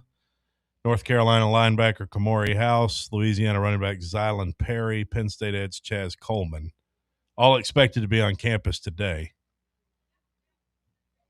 Coleman is the number 5 overall transfer and number 2 defensive player, according to On3 rankings. Yeah, it's a guy that's got, he was just a freshman this past year, so he'd have some longer eligibility, of course. That'd be a building block for the future. The Philadelphia Eagles are standing by their decision to rest despite losing out on the 2 seed. Coach Nick Sirianni stood by resting many of his starters for the regular season finale yesterday against the Commanders, even though the decision negatively affected his team's seeding. The Eagles needed a win over Washington, plus a Bears loss to the Lions to move from the number 3 to the number 2 seed. The Lions held up their end with a road win, but the Eagles lost, locking them in at number 3. Do we think that the reward would have been enough? The reward of playing the Packers instead of the 49ers? I don't know. I don't know what's a better matchup for the Eagles. I mean, I feel like the 49ers are a more dangerous team than the Packers, maybe by a little bit.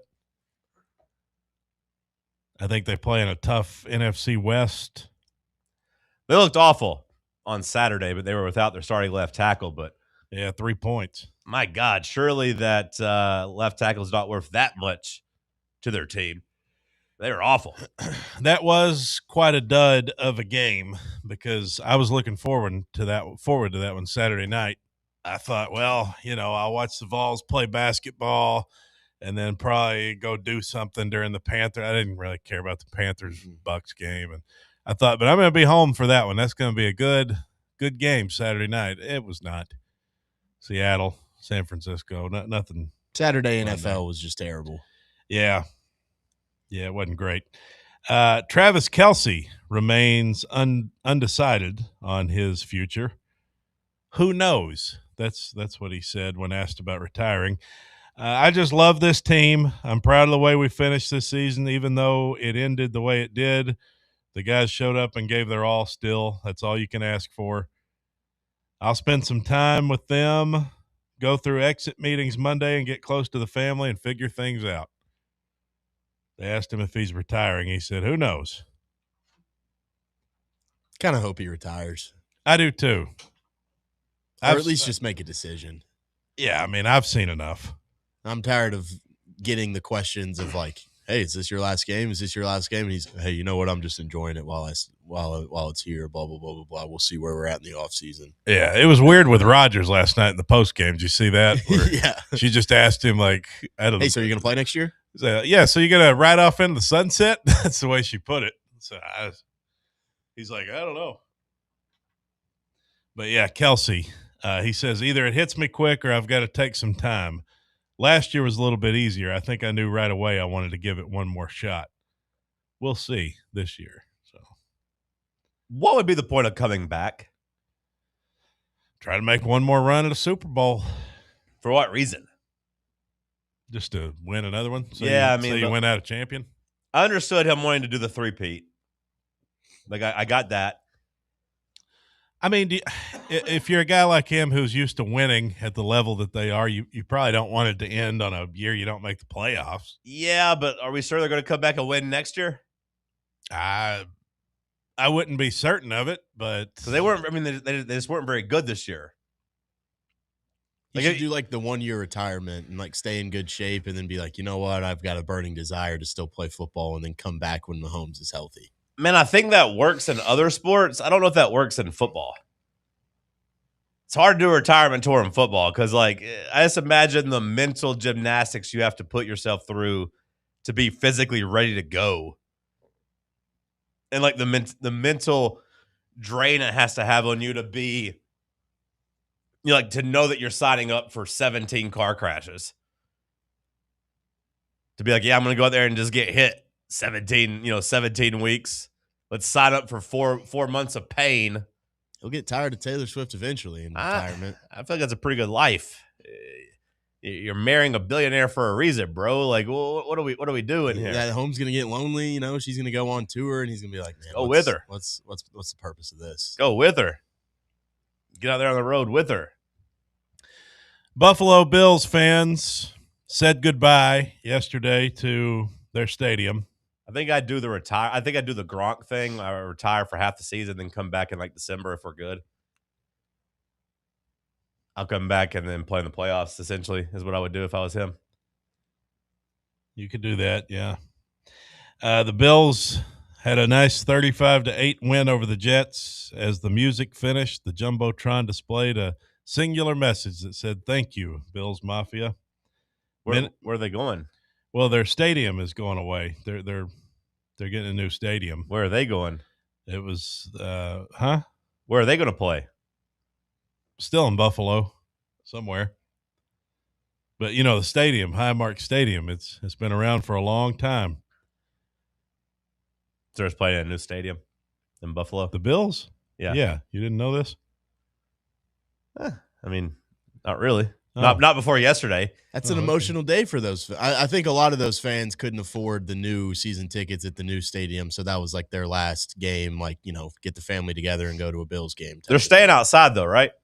Yeah, but like I just think the new stadium is so expensive that like it's kind of similar with Titans fans, where a lot of families are maybe getting priced out of the new stadium. Yeah. But it's still an outdoor stadium, though. Is what I'm saying. Yeah, they're keeping it outdoors, keeping it open air. Mm-hmm. The fans stayed after the game. They stayed in the stands and just to soak it all in, and feel the energy one more time. Was this a talking point all season? Do we know this was their last year inside their stadium? I feel like it's pretty common knowledge. Yeah. Okay. There's a Bills fan named Janet Gallo, 86 years old, who has attended every home game but 3 in that stadium. Do you know that? No, I mean, why would I know that? I don't know. She was already struck by the emotional day during pregame warm-ups. She remained standing in her row, soaking it all in one last time. 86 years old. She's been to every game at that stadium besides 3. Wonder what their record is in those games. Like, what if they're 3-0 and I don't know. She hasn't been to. Buffalo's coming in as what, the 6th seed? Is that right? Are they the 5 or the 6? They're the 6. The only way they get to have a home playoff game is if it's them versus the Chargers in the AFC Championship. Yeah, that's the last game in Buffalo. Yeah, so that's probably not going to happen. That's not going to happen. Sean McDermott said he felt a little guilty at times looking up in the stands. I'm supposed to be coaching, he said, but after scoring and we're getting our kickoff team ready, I was just taking a second or two to look up into the stands and see people singing Mr. Brightside. Well, they beat the hell out of the Jets. Killed them. Yeah, 35-8. It's a good way to go out there. On this day in history, 1933. Did this have to do with World War II? No. Was it sports related? No. Was it a movie? No. Was it an event? Yeah, you could say it's an event, but not really. Did somebody die? No, but it did probably.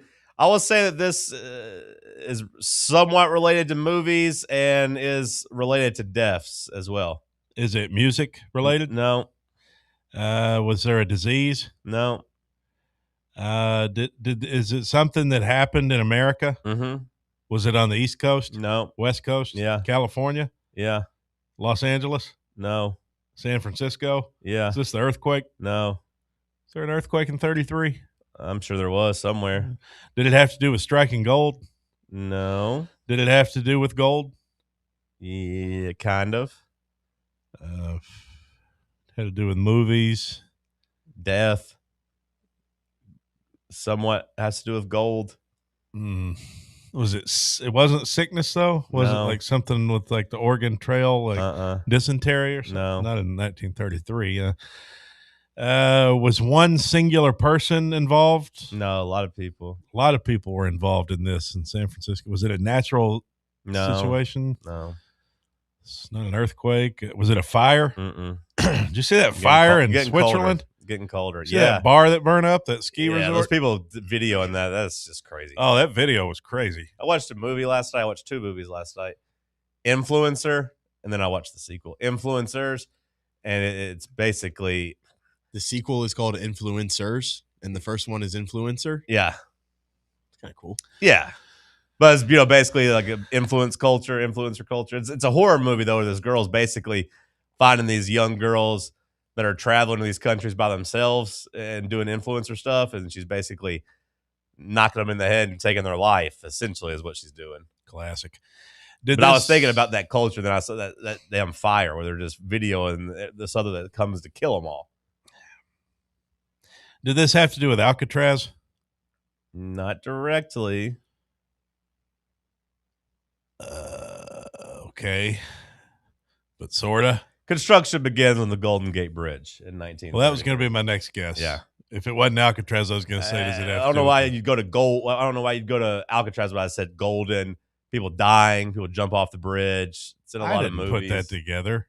Yeah, I didn't have. Yeah. You don't think of death when you think of the Golden Gate Bridge, do you? Huh? I do. I think of people jumping off of it. I mean, it is popular. Isn't that the most popular place? That's what they say, but there's a big net underneath it now. You know, I've walked across the Golden Gate Bridge twice. On the top of it? Like yeah. Up on the thing? Yeah. Yeah. Like up the Yeah, no, where the damn cars drive. Oh. I watched not like the support things up on the top? No. You can walk up those two, can't you?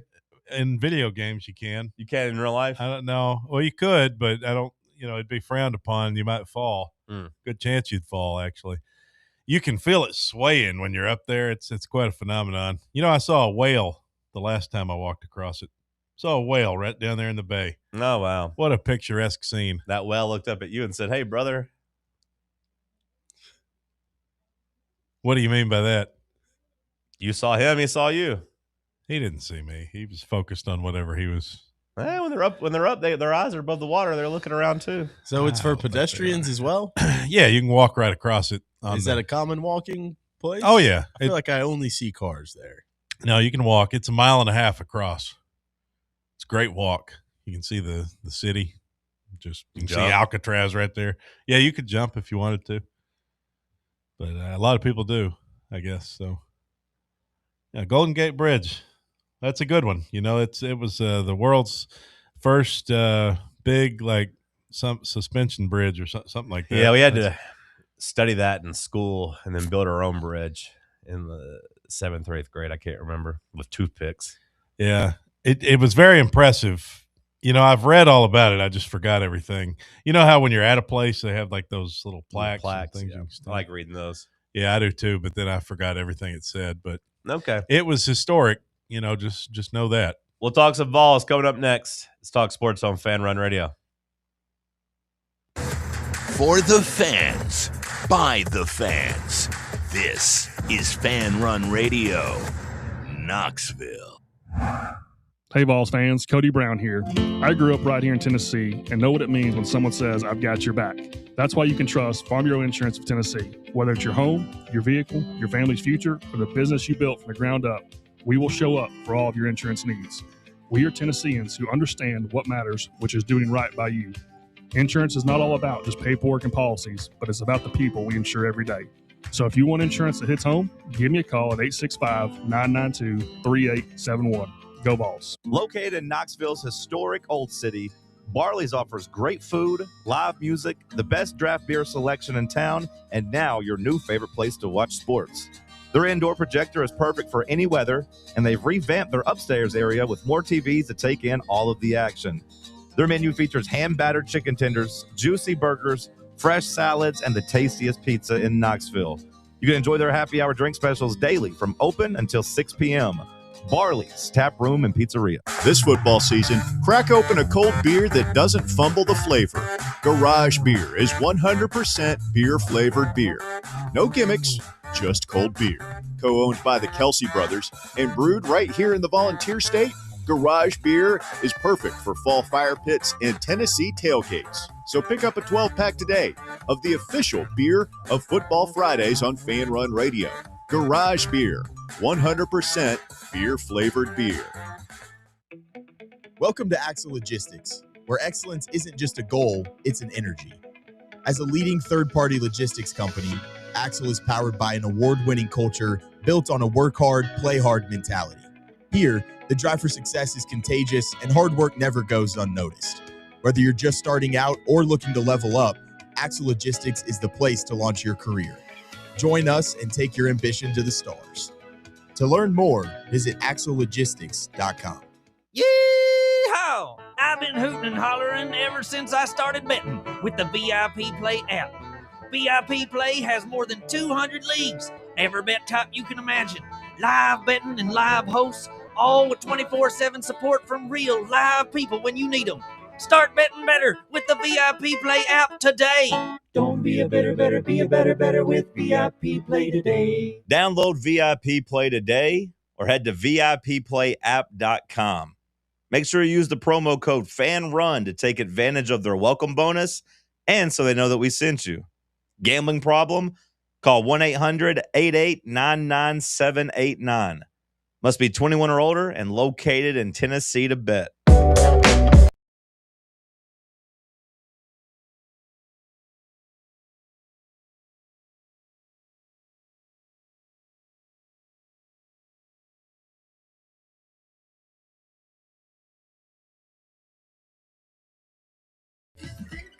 According to Austin Price, he believes that Tennessee is going to land this tackle from LSU, Ori Williams. don't know if that would be that he's comfortable coming in here and playing right tackle or what. But at his size, I mean, he's a big old boy. He's 6'8", I believe. So, like, he wouldn't come here and play guard or anything. So, 6'8" sounds like a tackle. yeah. Yeah. Ori. We'll see. Price says that if Georgia doesn't make a last-ditch effort, that they feel good about Tennessee getting him to shut down and commit to Tennessee. What if Georgia does make a last-ditch effort? I'd say you probably have to hear Georgia out then. Yeah, well, that makes sense. There's been some talk on the internet and in circles that Tennessee and that the courts feel like they are headed towards Joey Aguilar and the types getting a favorable ruling when looking for another year of eligibility. How does that make you feel? It makes me feel that we'd have some stability at quarterback, but I think I'd rather have a different one. I think I'd rather take a chance on maybe bringing somebody else in. Just anybody else, basically? Well, not just because you've missed out on the top guys. I mean, like, Sorsby's gone. I think if the conversation was Sorsby versus Joey, I think everyone would say Sorsby. Maybe even Levitt or Joey. But, like, now you're here and there's not a lot of big names out there left. Like, Josh Hoover's gone. Ty Simpson may never enter the portal. You know what I mean? So, like, you might be choosing between Joey or a complete shot in the dark with someone. I like Joey. But I feel like he came in and he served his purpose, and I feel like his flame kind of burnt out in the second half of the season, and I think I'm ready to move on from Joey. Now, if you could get him back, I mean that's you'd be in a better situation bringing him back than you would just probably rolling with McIntyre. Like, that would be the worst case scenario. But ideally, I'd say you get Joey back and you go bring in some other guy. Have a good competition, which would probably just defer to Joey since he led the SEC in passing. Sam? It's a tough evaluation for me after hearing the news that came out where Joey had the problem with his bicep or whatever and the injury stuff, because I do think that maybe – you factor the back end of the season a little bit more into that injury. And so do you kind of roll with what you saw in the first month or two of the season, or do you say, hey, let's go get a different guy in the portal, or do we bank on what we saw in September and October working and just hoping that another year in the system is going to be beneficial as well? Yeah, we're not going to have the information that the coaching staff does, but, like, I really would like to know when that tumor – He had a surgery to remove a benign tumor that was on his bicep. I haven't seen a date. No one's really talked about when it popped up, right? Not that I've seen. Just that he was dealing with one and that it caused him some weakness in his arm. And, Tennessee didn't really let him throw the ball against Illinois. I mean, everything was dinking and dunking. So, like, if you tell me that his arm was hurt during the Illinois game, I would believe it. But I didn't feel like it was really a problem. Like, arm strength didn't seem to really be a problem before the Illinois game. He's still got just a turnover problem, and it's not just the interceptions. It's fumbling the ball when he gets hit. And we kind of knew that, watching the film before he ever came to Tennessee. He's got to take care of the ball better. If he does nothing else, I mean, I would like to see that. Do you disagree, Sam, about the injury? Because I said I didn't think it affected the arm strength very much, and you made a face. But yeah, I mean, I do just feel like the deep passing game just got a lot more inconsistent. I just feel like maybe some of those throws, a little bit more of like under throws and having to come back to the ball instead of – which ones stand out? Like Oklahoma? No, I mean, Oklahoma, I don't think it was a lack of arm strength against Oklahoma. I think he got fooled. Was on a couple of them. I think he got fooled by coverage a couple times and threw into triple coverage and he overthrew another interception, didn't he? I mean, you could tell one of those was a weak, lame ball, though, which I think you could attribute to arm strength. I don't know if I don't know. The two interceptions I remember against Oklahoma was the one into triple coverage where he said, "What just happened?" and the other where he thought, I think he thought he had single coverage, and he threw basically a pop fly in the middle of the field, and there was a safety there, and the safety picked it off. I don't think at the time didn't think, man, there's something wrong with his arm. Against Florida, I thought the arm strength was fine. The week before Oklahoma against Kentucky, I mean, he was dicing Kentucky up. Mm-hmm. That wasn't an arm strength problem. Against Vandy, I mean, I remember the deep ball that maybe should have been a pass interference, but that's really the only deep ball I remember. I don't really remember us. Well, he was so good at connecting on those early in the year, Yeah. those deep balls. And then, I mean, something obviously changed. And maybe it was just the level of competition. But yeah, I've blacked out. I've put Vanderbilt behind me. I can't really think of any throws. I mean, he was hitting those deep balls at an unprecedented rate in September, though. Remember that? Sure. Which, again, 3 of those opponents were duds, and then Georgia.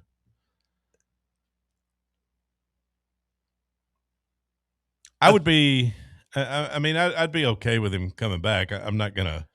Well, that's why I'd like to have like an actual honest diagnosis, but we're not going to be able to do that as fans, as media, whatever. Like Josh Heupel might not even know the real truth of when the arm started bothering him or what was happening and why, just how much arm strength he lost there. But like, it was not a good end of the season for Joey. We could all agree on that. You lost 3 of your last 4 games that mattered. Yeah, you did. It was a poor end of the season, but you could convince yourself. You could probably make yourself believe. I mean, hey, this guy led the SEC in passing, and he's got another year in the system. Like Sam said, actually having a spring practice and a full fall camp and everything, a full off season to kind of work on things. You would hope you could bring him back and he'd be a better player.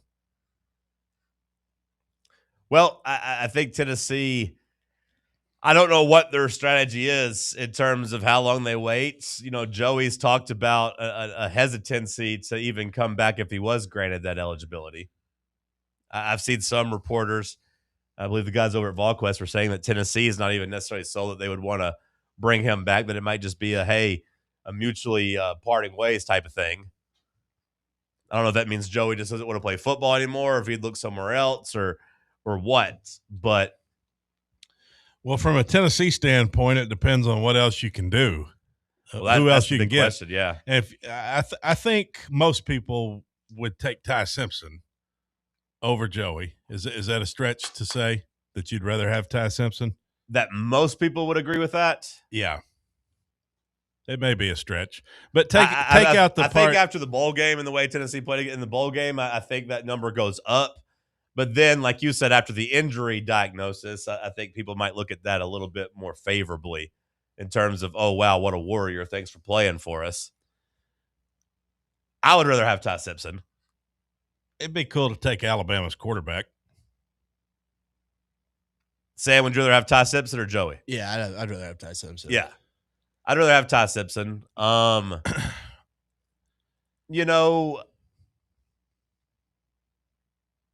I don't know if that's a slam dunk, though, for the entire audience. I think there's a lot of people that thinks, no, he's a Bammer. Like, no, he has a chance to come here and didn't want to come here. Yeah, I mean that. Whereas Joey, like, wants to be here would be the talking point. I think if you take that part out of it, though, just the fact that he's Alabama quarterback, like just looking at the 2 players who you'd rather have. Well, one's also like a borderline first round, like has a path to being a first round quarterback. Well, yeah, and he takes care of the ball. That's another thing that Ty Simpson did that I liked seeing. He was efficient, and I thought he was pretty good against us. Ty didn't finish the season strong either, though. No, he didn't. We talk about Joey down the stretch. Simpson wasn't great down the stretch either. I think a lot of that was their just straight up inability to run the football. Like they just had such a one-dimensional offense. I thought their offensive line wasn't amazing either. Yeah, I mean, you could argue that he carried the team on his shoulders. I mean, even in their wins against Missouri, I mean, I don't know if you think back to that game, he had to make a couple big 4th down throws. Like a couple, there was one, I think like a 4th and 6 from around their 40 that he made an absolute perfect throw down the field. I feel like when you think of Tennessee quarterbacks in the Heupel system, you want someone who can process quickly and who's not going to put the ball in harm's way. And I feel like Ty Simpson does that, really well. I do too. Yeah. When you look at the interception numbers, I mean, he threw 5 interceptions this year. 2 of them came against, was it Eastern Illinois? Yeah. EIU, whoever the hell that is. I don't really think those were high pressure, high leverage situations. You know what I mean? Otherwise, he threw 1 pick against Vandy. I want to say that was the first drive, That was the right? first drive, and then he was pretty nails after that, yeah. Threw 1 interception against Oklahoma. That was a pick 6. I believe that was pretty early in the game too, right? Yeah, but it's a pick 6, like in the first half. So, like, I'm not giving it a pass on that one. And then the interception against Georgia in the SEC championship. I don't remember that one. Yeah, they were outclassed in that game. Yeah, I just don't know at what point he threw an interception. But when's the last time Alabama finished their season with 2 lopsided losses? I mean, that was. Well, them getting beat by 35 was historic. I mean, I don't think they'd been beaten that way yet. The only time I remember them getting their ass beat like that was that second national championship against Clemson. Or was it the third one they played? I guess the third one they played, 2018. Remember they lost was that one 44-16? Something like that, yeah. They got their ass whipped in that game. But that's the only time Nick Saban ever got his ass whipped, as far as I remember. That's the program. I saw this tweet. Their loss against Indiana was the program's largest loss since Arkansas beat them in 1998. Okay. Wow. 42-6. They lost against Indiana 38-3. Oof. Yeah, and 28-7 to Georgia. That one probably stung just about as much, So tough end to the year for the old Crimson Tide. No, I mean they've had some guys go to the portal too that were a little surprising. I think they're reeling a little bit. They are reeling. If you're DeBoer, maybe you wish you would have actually taken that Michigan job or that Penn State job and just gotten out, because I think for as bad as we feel about Josh Heupel, a portion of the fan base, I would say DeBoer is going into the season on just as hot of a seat, if not much hotter, realistically. Yeah, he is. I mean, the pressure's he's in an impossible situation. If you're DeBoer, do you roll the dice with a new quarterback, or you just take what you have with Simpson? Because that's what I keep coming back to. Is like I do buy the idea of Ty Simpson coming to Tennessee. I do think that's a very realistic possibility. But ultimately, I just can't see Alabama letting him leave, because a lot of the disdain and a lot of stuff behind the scenes, I've been told, is because Alabama is trying to kind of lowball him money-wise and not really prioritizing him. But like when push comes to shove, if he actually says, hey, I'm entering the portal, they're not pony up and pay him if he stays in school. Do they not just say, hey, we can't afford to lose you? If you remember, before this season, his relationship with DeBoer was rocky. Yeah. No, I mean, he almost left. Yeah. He was thinking about going to Georgia. Yeah.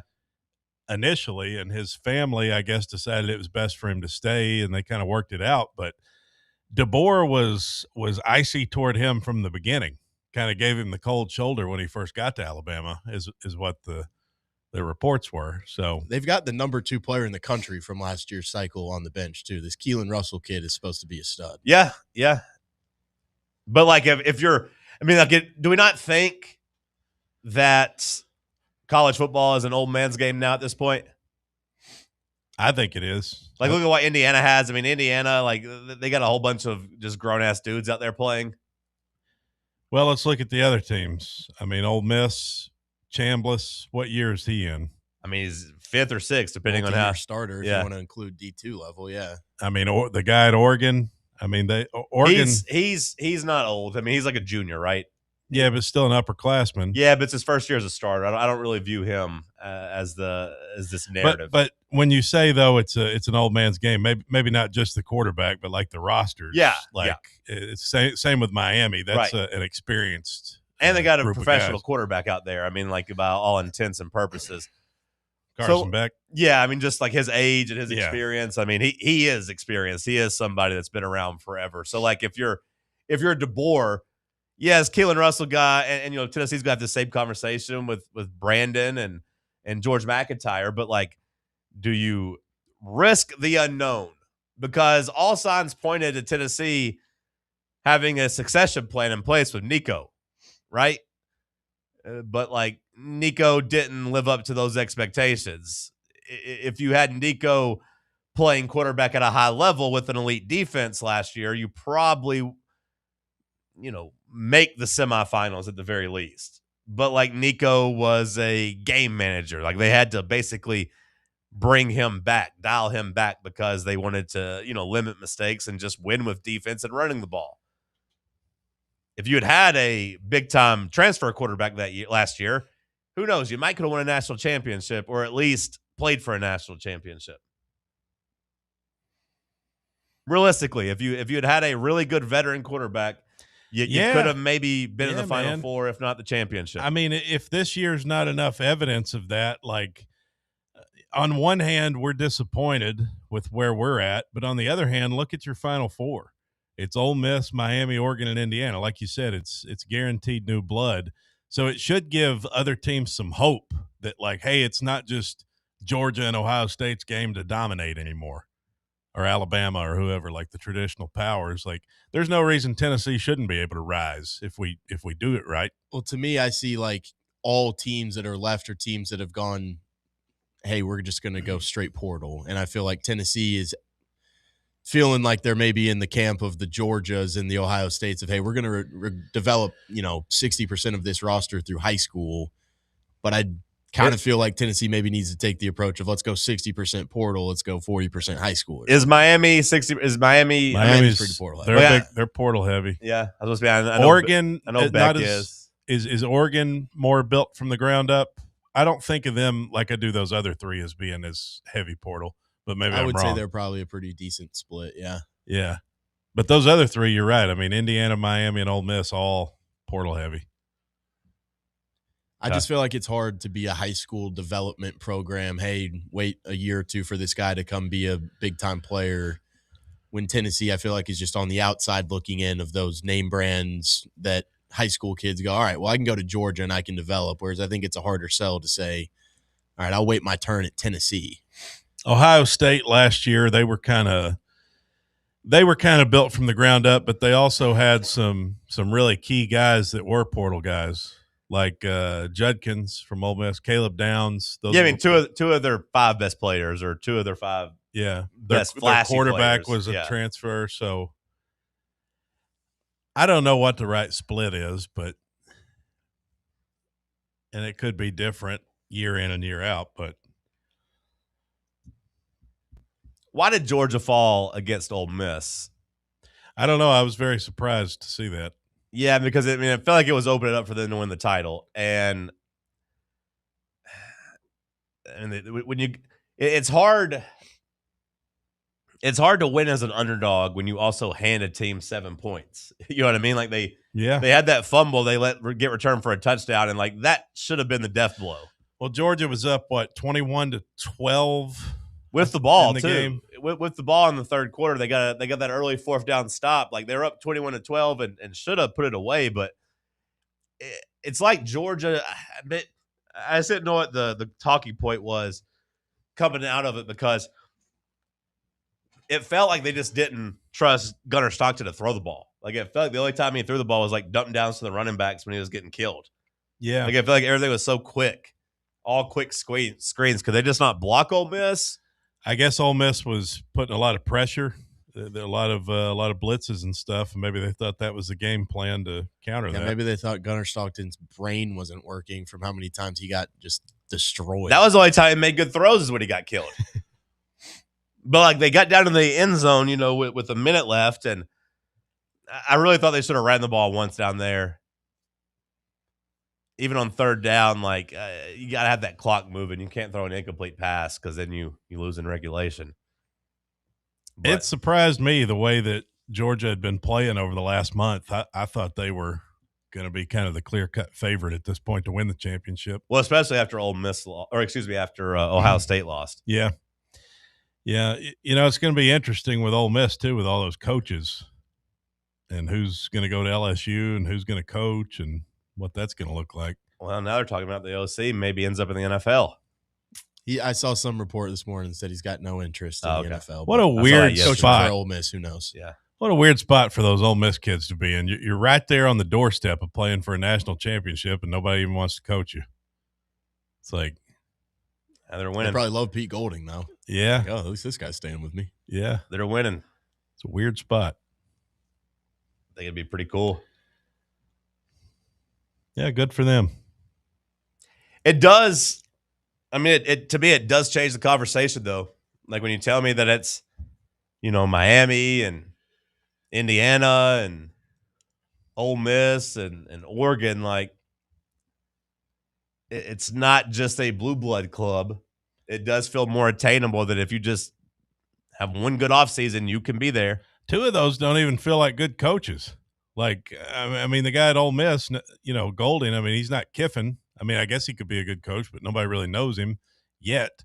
And then Mario Cristobal, he's a career choke artist. He's got his boys there. Whatever the hell they did I don't know if it was built through the portal or recruiting, but whatever they did in the trenches, it worked. Like they have a Ruben nasty, Bain, they have a nasty defensive line. They have a nasty offensive line. They got the new D coordinator. That's what really happened. Is that it? Yeah.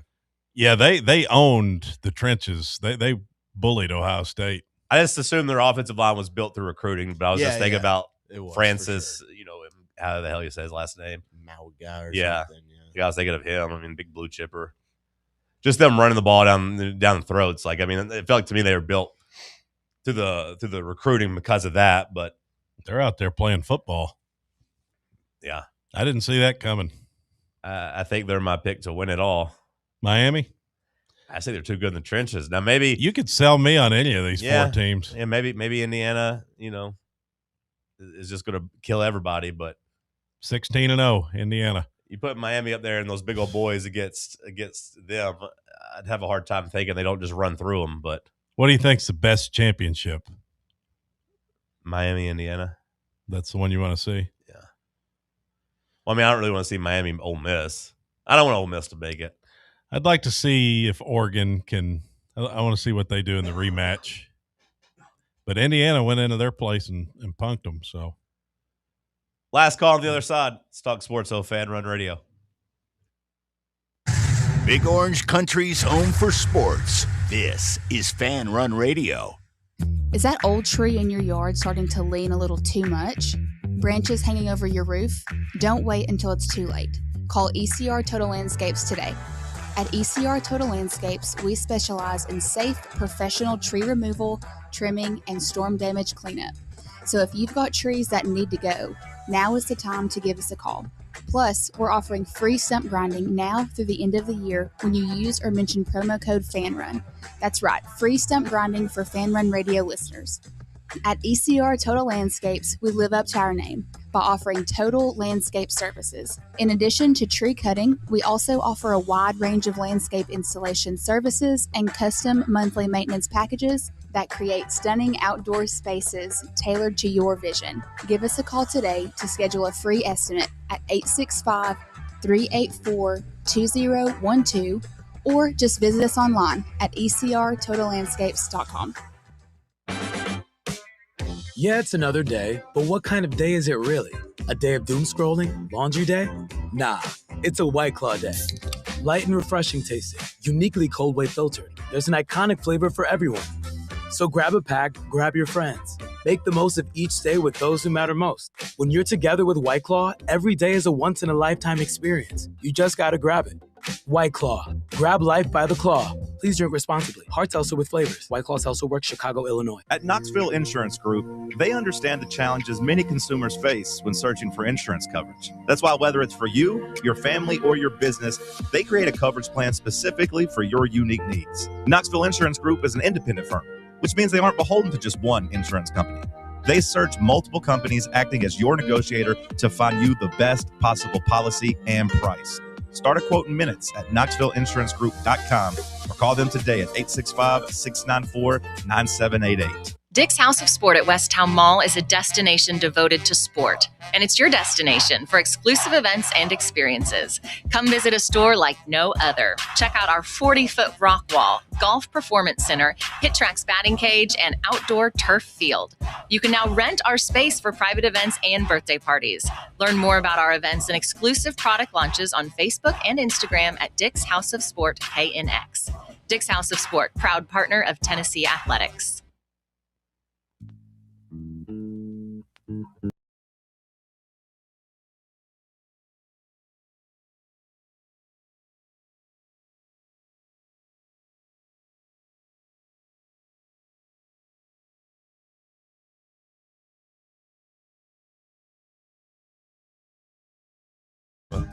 We didn't really have much time to talk about it, but Sam, we got our ass kicked by Arkansas. Yeah, we did. Cody, did you get any texts from your buddies? Yeah, we talked a little bit about it. They said, well, y'all probably be fine if you hit your free throws.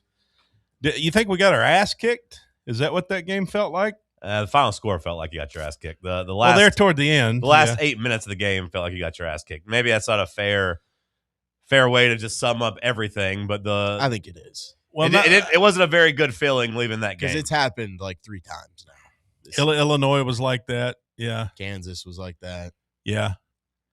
It felt that way toward the end of the game. We do have some sort of an issue with closing out games. I don't know what the deal is with that. Which is crazy because you close it out so well against Houston, and you hit free throws against Houston, and you have not been that team outside of that game. Well, the game against Arkansas, not only did you miss a lot of free throws, but you just missed a lot around the rim. You missed a ton of layups in that game and shots within, 5 feet. I mean, that if you get some of those, I think it's a different story.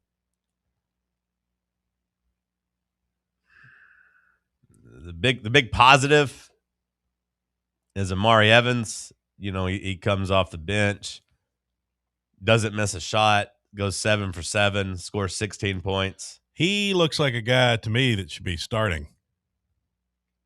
I just don't know where you do that, I still want to see what they look like with Evans at the 4 and have some more spacing out there. But if you're just looking at Evans versus Nate Ament for that starting 3 spot, it's hard. It gets harder and harder to defend Nate Ament.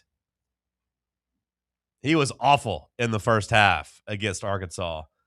Second half, I thought he did some good things, but the missed free throws and the mistakes that he did make. Well, he had a 5-second call and a 10-second call. Yeah, I was going to say you'd be hard-pressed to find one player making both of those mistakes in one game. And it's bad when it happens to somebody out there that maybe looks like they are overwhelmed, that looks like they are losing their confidence. To have them make those mistakes makes it even worse. You could have all the talent and the potential in the world. I question the guy's basketball IQ at this point. His feel for the game is awful. It sucks. It's hard to argue, whenever you see somebody have a 5-second, a 10-second call. It is hard to argue. But I did think he was more aggressive in the second half, and I liked the way he came out. But yeah, the ending left a lot to be desired. And then the 5 of 11 from the free throw line. I mean, that's inexcusable for somebody like him. It's one thing if it's Shaq, a big man out there with huge hands that can't feel the basketball, that has no shooting stroke. If they're out there doing it, some unskilled guy, but not a talented guy that's supposed to be a scorer that has some shooting stroke. You can't go 5 of 11. To me, that's all mental and confidence and focus. I will say though, I rewatched the game last night, before the show, just to get another feel for it, and I gotta say, Jacoby Gillespie is getting to me it felt like Nate Ament is Tim Banks in the Tennessee defense, and Jacoby Gillespie is Joey Aguilar in the offense. Of hey, we're gonna blame all this on Nate, but if we actually are honest about it, Gillespie's not really helping him. He's not really doing any favors.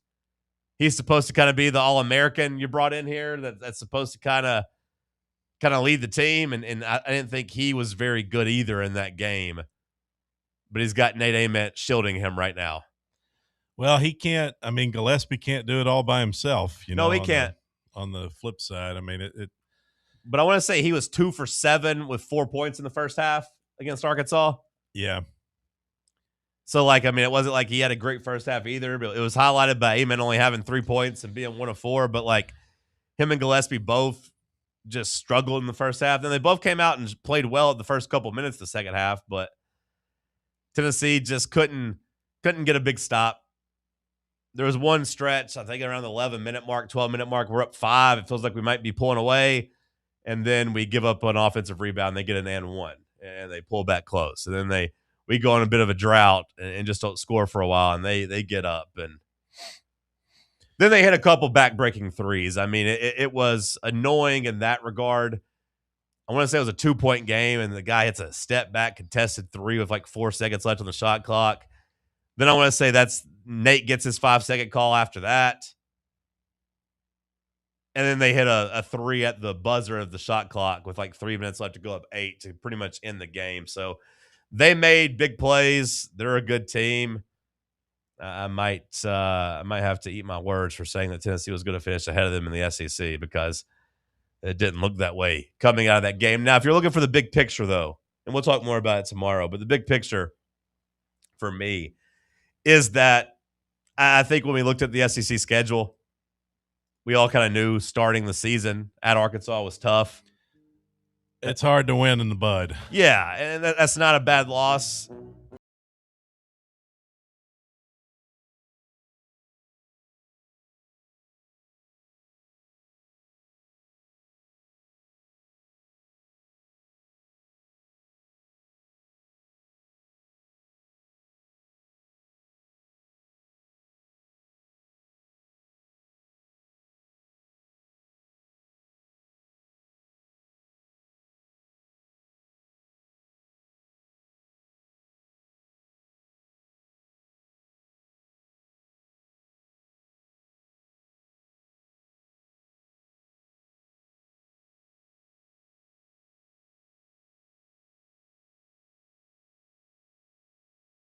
Radio with you on the all-new Fan Run app. Just search for Fan Run Radio wherever you download your apps. Vol fans, reimagine your home at Broadway Carpets and Flooring for any remodeling or building needs with a variety